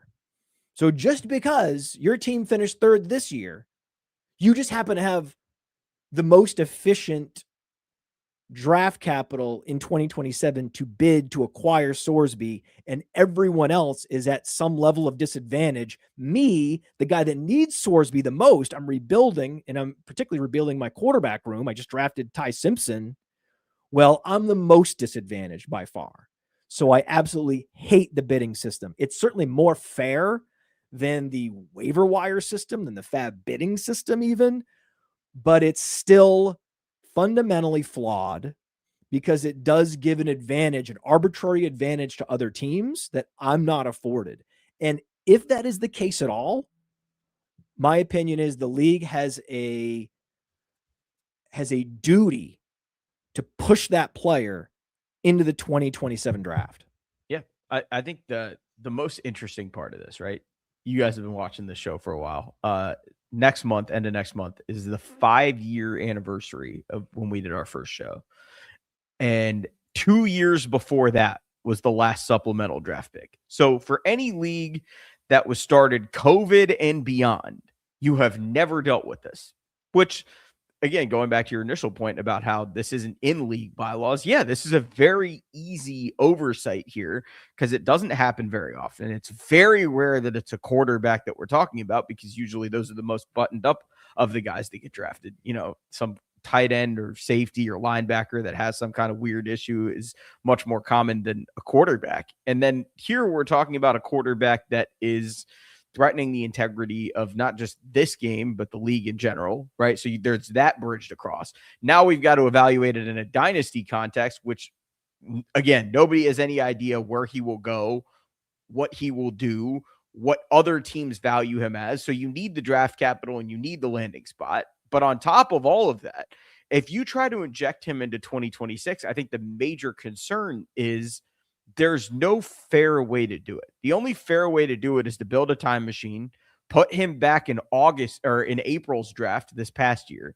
So you have that landing spot and then go from there, because again, they're treating this as a secondary entrance point into the league, and we just don't have those. There's not a logical dynasty lever that you can pull. Yeah, I understand that people want to treat this as a unique circumstance, and it'd be more fun to have this one-off thing because this thing doesn't happen very often. But my thing is here, it's very clear. He broke the rules.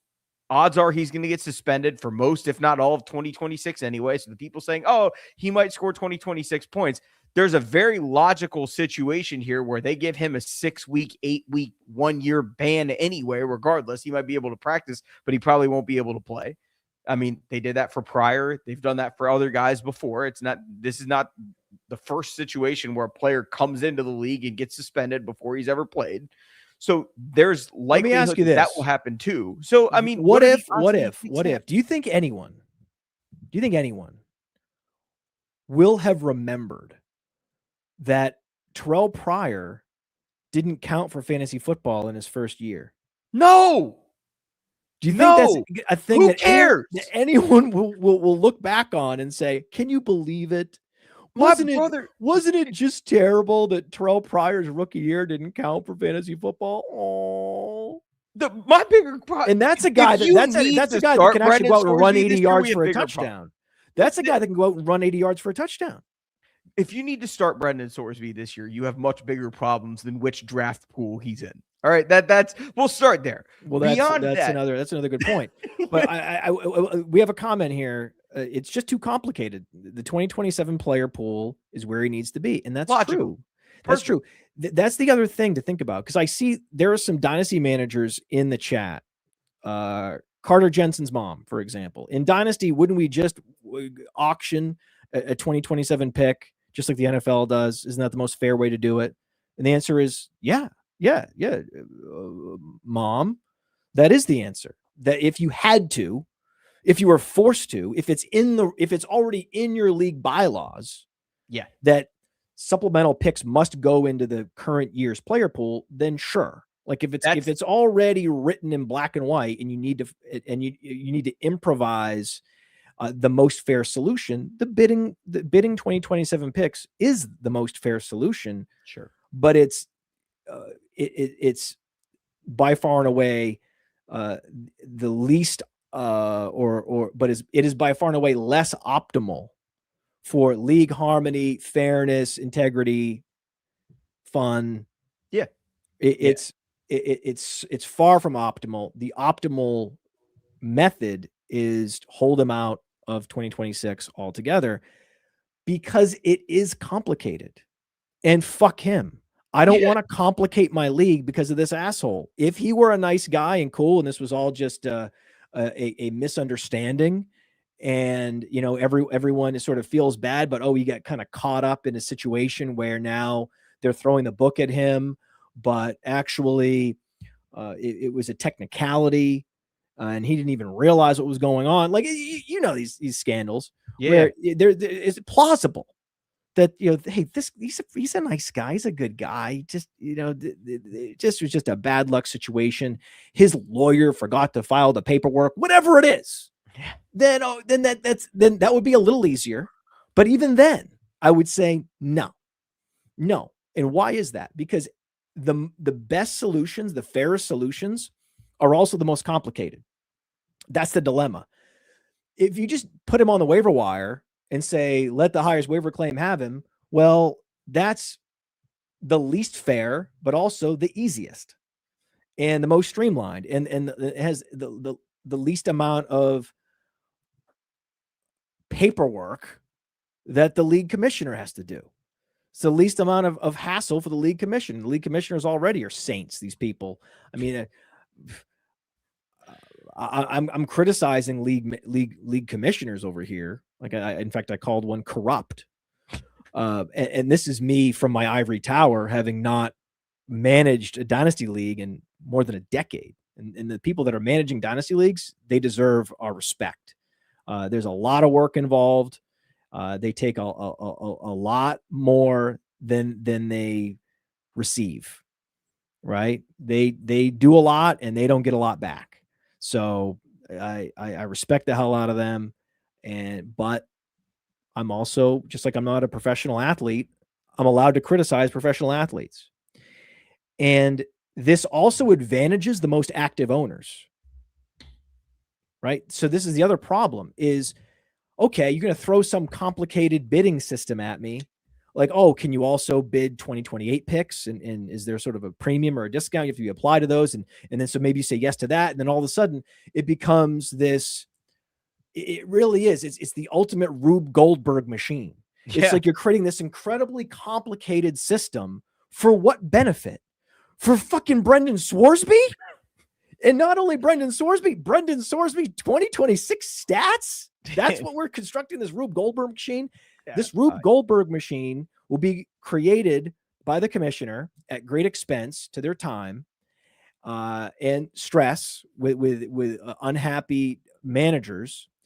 And then on top of that, the least active people with the teams that need the most help are the ones that are the least likely to get him, because they're not going to know what to bid. They're not going to be paying attention. They may not even be involved in the chat. They may not be active in the chat for a month, and they might log into Sleeper and be like, oh, I guess Brendan Sorsby is on Team X. Yeah. Right. That's the thing. Or maybe it's like, I don't have a lot of time. I didn't think I would be devoting brain power to my dynasty league at the end of June or early July, but I'm just glazing through. My eyes are glazed. I'm glancing through this and my eyes are glazed over. And you know what? I'm not even going to submit a bid. I don't even know. I don't understand this fully. And you know what? I'm not even going to participate. So what seems fun to certain hyperactive commissioners is actually alienating to the least active participants in the league. And really, again, so it becomes like, hey, isn't this fun? Isn't this a cool exercise that I can flex the league settings and my abilities here as a commissioner? What you're doing is there's an implicit bias towards the hyperactive owners in that league. And there's inevitably going to be a handful of league members that say, what the hell's going on here? Why do you guys do this? I didn't even participate because I didn't even know what to do. And I didn't understand why we're doing it. And you want me to go watch Brendan Sorsby tape? So he doesn't go through the pre-draft process. And so a lot of dynasty managers that are not super active, they don't have an ADP to base their decision-making on. They don't have rookie draft guides and all this thing that they would have access to even put a valuation on Sorsby. So again, you're biasing the process and giving an advantage to the most hyperactive, the most plugged in dynasty managers in your league. And you're disadvantaging the owners that are the most likely to abandon the league and orphan a team. I'm sure, again, there will be teams that are orphaned because dynasty managers didn't agree with how Brendan Sorsby was handled by their league. So to avoid all of this, just don't put Brendan Sorsby in your 2026 dynasty player pool. It's real simple. Is this worth it? All this, the last 2 hours that we've had to circumnavigate what his value is it worth the risk? Is it worth this? Is it worth that? The PR spin. Are you ever sure that he's fully going to recover? Is he a good enough player? All of this stuff applied to Dynasty 2. Is all of this shit worth it? Because I don't think so. Yeah, no, it really isn't. No, we have people in the chat that are saying, hey, if these owners, right, if these dynasty managers are not active enough and they're mismanaging their team, then fuck them. Okay. Good luck with that. Yeah. Good luck with that. Good luck with that. Would you rather alienate and disincentivize and disadvantage your less active dynasty managers in your league, and then have to go ahead and find replacement managers to take over orphans? Or would you rather just be cool? I vote for be cool. That's what I vote. And also, if you want to do anything special as a dynasty manager, and any injection of Brendan Sorsby into the 2026 player pool would be considered a special. It is. He's asking, the supplemental draft is meant for a special exemption that is made for NFL draft prospects that, for whatever reason, have lost their college eligibility. That is the whole point of the supplemental draft. There is an exception that is made, a special exemption that is made for these players. If you're going to make a special exception, you need to get not a majority. You need to have a unanimous votes. I'm talking 12 out of 12. If you're going to do this, right? Okay. If you're a commissioner, I'm talking every commissioner out there. If you do this and anyone in your league votes no on the scheme, don't do it. Don't do it. But again, and this is for the kid's mom. What was the kid's mom? Where was she? Oh my God, we've had so many comments. I've lost Carter. It's Carter Jensen's mom. Mom, if you're a commissioner and you want to do the 2027 bidding because you think it's fun, great. If 11 others in your league also think it's fun and vote for it, do it. Yeah. Please, by all means, go have fun and do it. It's great. By all means. But if you don't have unanimity, don't do it. That's my advice. It's easier that way, I think. Right? There's no reason to get in the weeds about it. Like we can sit here and argue all we want. Yeah, you know what, Anand? Coming from two guys that have talked about Brendan Sorsby and all the various mechanics of him entering the NFL, and then how dynasty leagues are going to manage the injection of Sorsby into a fantasy sports league. Two guys that talked about that for 2 hours. Right? I don't think we're in a very good position to criticize. Yeah, fair. The one small update to Brendan Sorsby. This is the whole situation right here. I mean, we hate minutia. We love it. We love this. This is the whole story right here. Everybody. Anand is holding up a book called "Everybody Loses." That's right. This is the ultimate sports example of there is no winners. It's only losers. No, only losers. And my final point is, I also just in general love rookie drafts. Yeah. I love rookie drafts. It's what I live for. They're exciting. Every time a rookie draft is starting, it's like opening a present on Christmas for me. And the better the rookie draft, the more talents in that rookie draft, the deeper it is, the more fun it is. Yeah. So I'm also a fan of optimizing, maximizing the fun of a rookie draft. And putting Sorsby in the 2027 rookie draft makes the 2027 rookie draft more fun. Yeah. And so, I think, and no one would dispute that. No. Right. The other thing is, you could also say, hey, I'm not even going to put it up for a vote, but if we have enough active owners and all 11 of you just send in a thumbs up emoji, right? Whether it's via chat or email or whatever method, then I'll do it. Then let's go do it. Short of that, no. For all those reasons. No. The Steelers. Yeah. We have an obligation, even though again, 2 hours talking about this.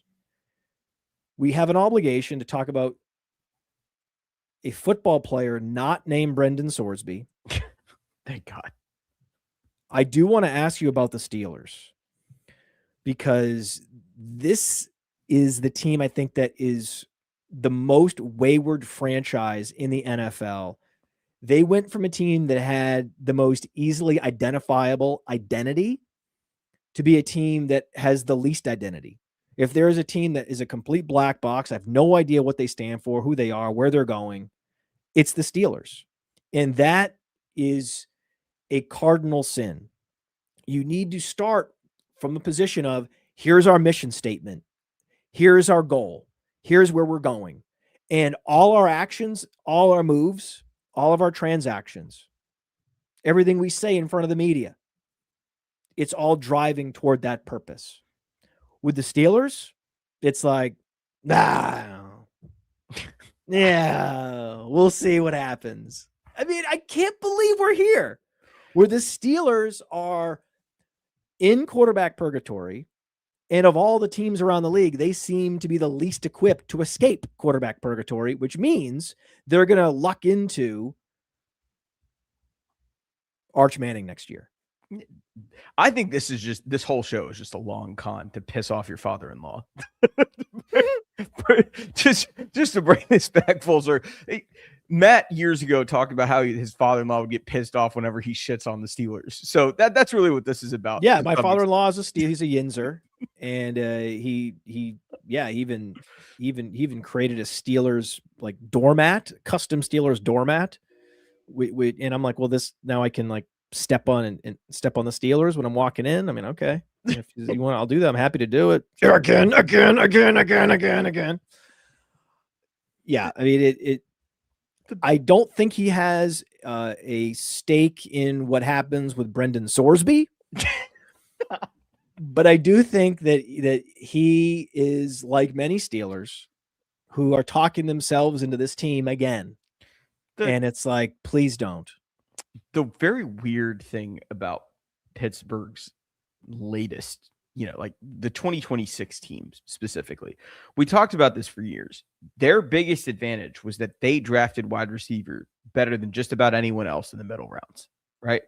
And so what do they do with that, right? This is an advantage, a competitive advantage that you have over years and years and years of drafting these players in these rounds, and they turn out to be all pros or, some of the best receivers in the league from time to time. And you're getting them in the third round, the fourth round, the fifth round, the sixth round. And so what do you do? What do you do with that? Well, you trade for a player. You give up a first round pick for DK Metcalf.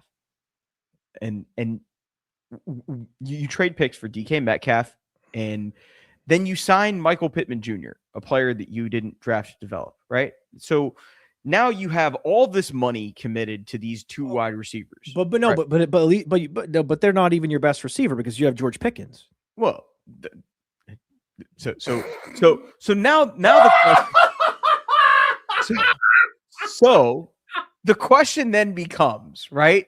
No, but you drafted Caleb Johnson, so you have a stud running back. No, so now the question becomes, right, with these two wide receivers, clearly you're in win now mode, right? You can't wait a year or two to draft another guy. Oh yeah, the Steelers are in win now mode. Right. That's the best part. That's how you know they're the worst run franchise, because that team is in win now mode. Well, convincing 41, 42-year-old Aaron Rodgers to come back and save you, that might not work. There's Will Howard, the 6th round draft pick that, missed most of last year and didn't really get a shot. Now you got another one in Drew Aller, who, Penn State kid, and now you're going to hope that maybe he gives you a shot. What are we doing here? Their solution to the quarterback problem is Aaron Rodgers. Their solution. I'm pretty sure they still have the most expensive defense in the league. Right. This is my question. Aaron Rodgers. What are you doing? They're trying to bring in Aaron Rodgers. They're trying to squeeze the last ounce of production out of Aaron Rodgers, and they're trying to deprogram Drew Aller. That's their strategy to solve the quarterback position. And I'm not that. Does this not remind you of Atlanta when Matt Ryan was on his way out the door, and you're just like, commit to one or the other. Either you're going to go all in and really try to win now, which kind of, sort of, or you're going to accept, hey, we got to tear this whole thing down and rebuild from the ground up, maybe get a new voice in there, which good on them. Like they wanted to go for McCarthy. Fine. But what I really don't get here is the things that you do well are expensive for you. Historically, you've been a defense first team. Great. Defense is expensive. You draft wide receiver well. Wide receiver is expensive. Everything that you have an advantage doing, you've made expensive for yourself. So now you have no advantage. Your advantage is basically hope Aaron Rodgers brings back 2010 Aaron Rodgers. I don't think that's happening. Or hope that Drew Aller or Will Howard break out as 4th and 6th round picks. I don't see it. I don't see the vision. I don't get it. But even if this is a break year, right? Why sign Michael Pittman Jr.? Are you hoping that next year you plug in a quarterback in year 1 or 2, they're ready to win a Super Bowl? That's the path that you're looking at. It's that narrow. Oh my God. The uniforms, man. I don't know. I just put Aaron Rodgers up on the screen with a futuristic. This is the futuristic version of the Steelers, and he has that Galaxy Brain helmet too, the big helmet, which is good for him. It's good for to preserve his brain health. So and he's a smart guy. He's on Celebrity Jeopardy, so I think that's of course he has a protective helmet. Why? Because he's a rational person. Yeah. He knows that his brain function is the most important thing. So good for him there. The Aller pick, I think was the window. I mean, that wasn't the window. I mean, the Michael Pittman signing and the choosing DK Metcalf over George Pickens, all these decisions they're making, just stacking wrong decisions. That the Drew Aller one was really a window into how rudderless this franchise is, because it's the perfect purgatory pick because it has value, right? That's a valuable pick. So there you're like, okay, this is a trade-off. There's opportunity cost here with Drew Aller, right? So we took him over a player that we think can help us or could help a rebuilding team, right? If they were rebuilding with eyes wide open, then they would go ahead and maybe use that on like a guard or some kind of foundational, long-term foundational piece in day 3. Did they do that? No. Right? They used it on a quarterback who is a total long shot. The percentage chance that a guy like Drew Aller, based on where he's drafted, ends up becoming an every week starter and earning like a franchise quarterback level salary and contract at some point, it's almost as low as a quarterback drafted in round 7, or even round 6 or round 5.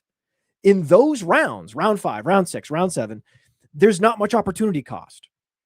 You're talking about depth pieces anyway. You're talking about backup linebackers, right? A guy that's going to cap out as your 4th corner, right? That's not a big trade-off. Go right ahead and take Aller in that situation. No problem. Right? Yeah. But when we're talking about a day 2 pick, now all of a sudden they're committing real capital to a guy that they think could become like a cornerstone of their franchise. And that's not in Drew Aller's range of outcomes. So right there, it's like such an indictment, that pick 76, Drew Aller, should have horrified anyone in Pittsburgh because it's neither a win now move nor a rebuilding move. No, it's the ultimate purgatory move. It's a great, we like the traits, but we don't like the player move. Like, if you looked at him, right? Like, if you just watched him in a throwing session, you'd be like, wow, that's really impressive QB. But then you get out onto the field, he looked worse at Penn State than he did in high school. Like, this was a guy, before he started. We're going to deprogram him. We're going to deprogram. How are you going to deprogram 4 years of not great, man? Like, he's probably just not great. I understand the fascination with there are very few body types that look like that can throw like he throws. Again, that's the 10% of the job. The 90% is what you have to figure out. The 90% of the job is what you have to figure out. Throwing the ball as hard as you can and looking good doing it is 10% of the job. Like you're missing the forest for the trees. This is not like, I don't think that he would be ready to start for 2 years, even in the best case scenario. So what are we doing here? What are we doing? I don't know. Early 3rd round pick. I don't get it.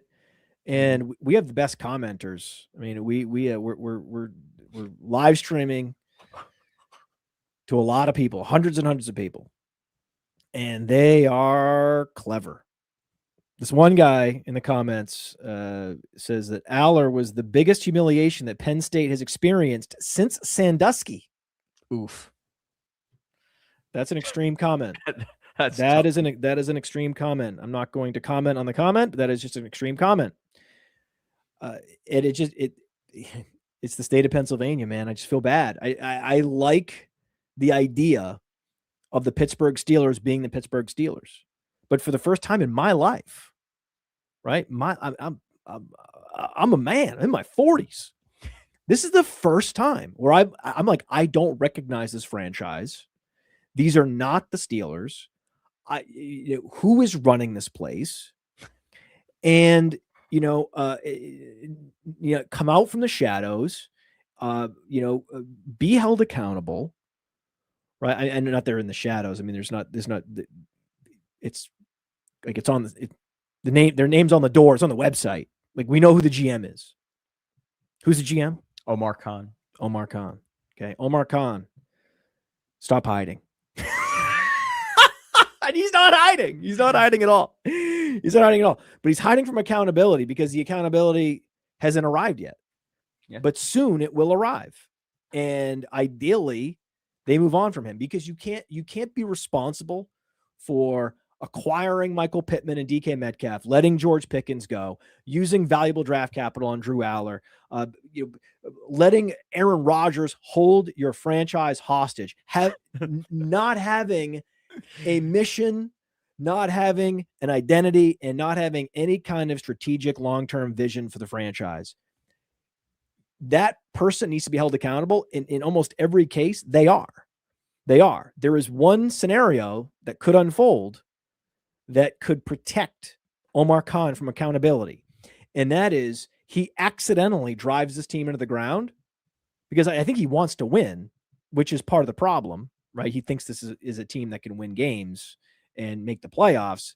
And he's just misinformed. And either it's incompetence or it's ignorance.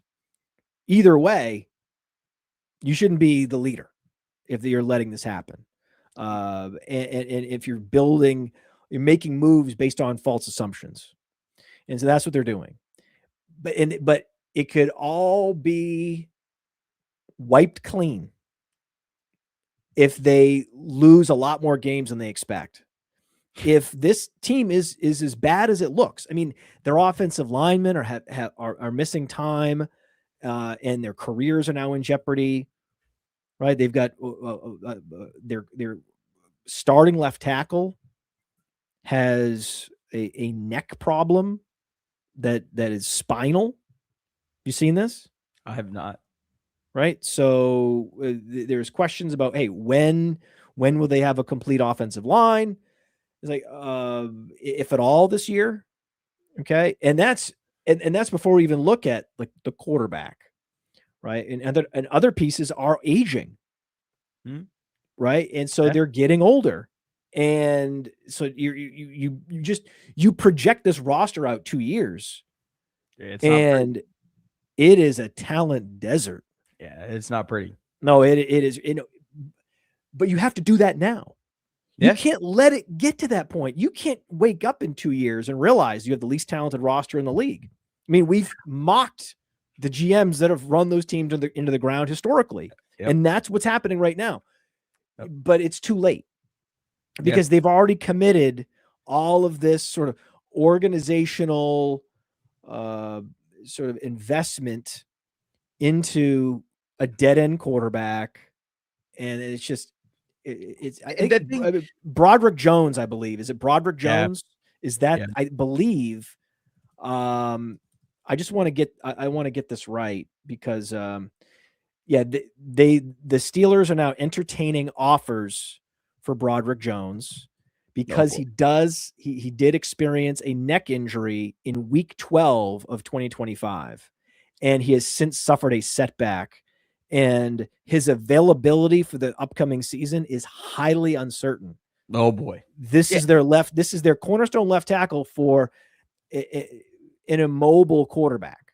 Oh. Right? This is the blindside protector of a quarterback that has some of the least mobility in the league. Yeah. And all signs are pointing to the Steelers being highly disappointing this year.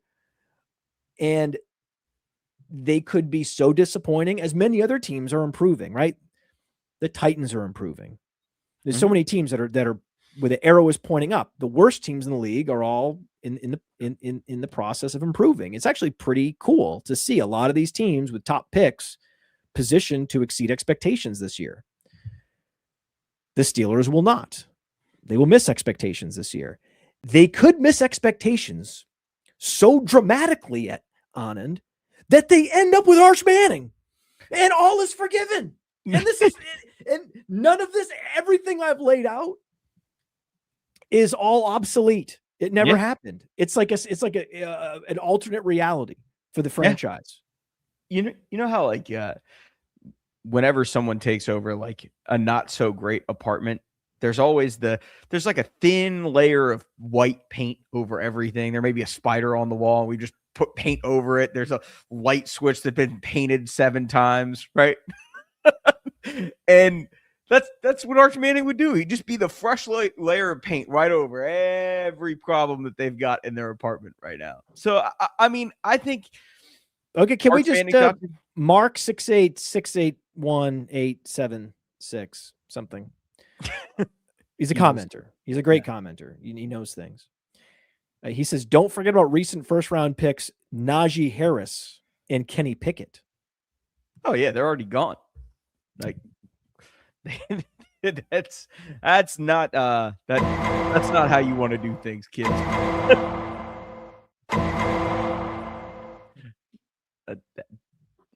Yikes.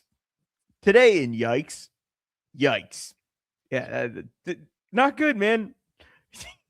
You're looking for some kind of direction, and the direction right now is south. Not good.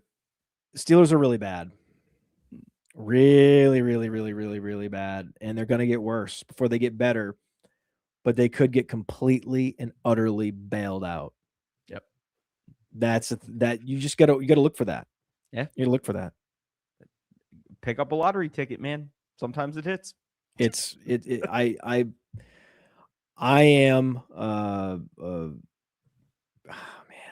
I'm gonna really relish this. If they finish bad, if they win like 4 games, 5 games, but they're out on Arch Manning, right? They miss out on Arch Manning by a couple picks. That would be best case scenario for me personally. That would be best case scenario for me and my family dynamics. I would love that. That would be so perfect. Would that be betting against themselves to bet on themselves long term? Is that what you're saying? I don't understand what you're saying, but I believe you, and I think I'm happy to kind of try to process that for a moment. They're betting against themselves short term. Okay, bet on themselves long term. But they're trying. They're betting on themselves long short term. Yeah, they're fading themselves, which will inevitably lead to them accidentally betting on themselves in the long term. Yeah, they're basically tanking their short term to win in the long term, right? If they're not tanking though, that's the whole point. They don't know they're tanking, any of this deliberately. None of this is strategic. Oh, I'm not saying that it's strategic. I'm just saying whatever happens to them, all the good things that happen to the Pittsburgh Steelers the next 5 years are going to be completely 100% accidental. Let them win.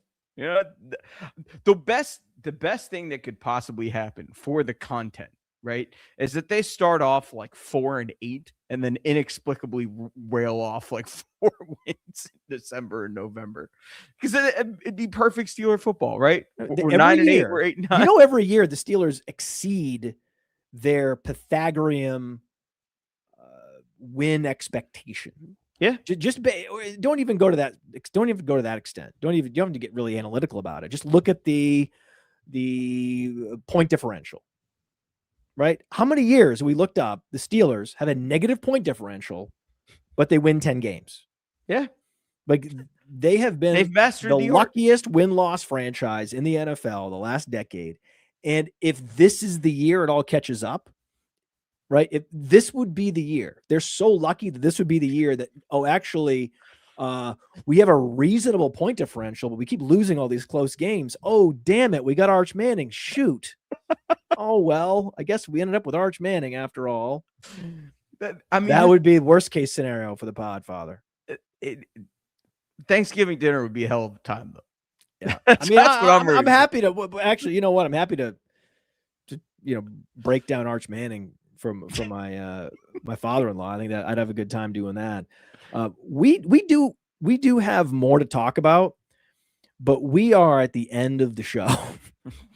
We've spent so much time talking about Sorsby that we're well over 2 hours recording time.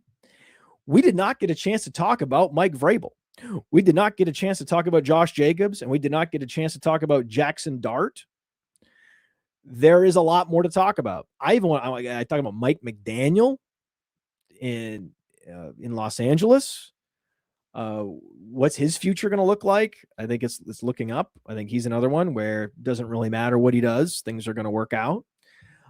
So we have a lot more to talk about. So I think that this show was so successful. The commenters have been so active, and you have been so fresh and so on it, that I think we have no choice but to do another show very, very, very soon from now. I agree. Hey, I want to take a moment to thank you for tuning in. It's important to me that all of our media be free. This is only possible because of you allowing a true independent sports media enterprise to thrive unlike any other in the business. So please subscribe to the All In Package to continue to make all of this possible, to ensure that all of our stats, information, data, content is available to you, especially you, the people that get the site and get the show.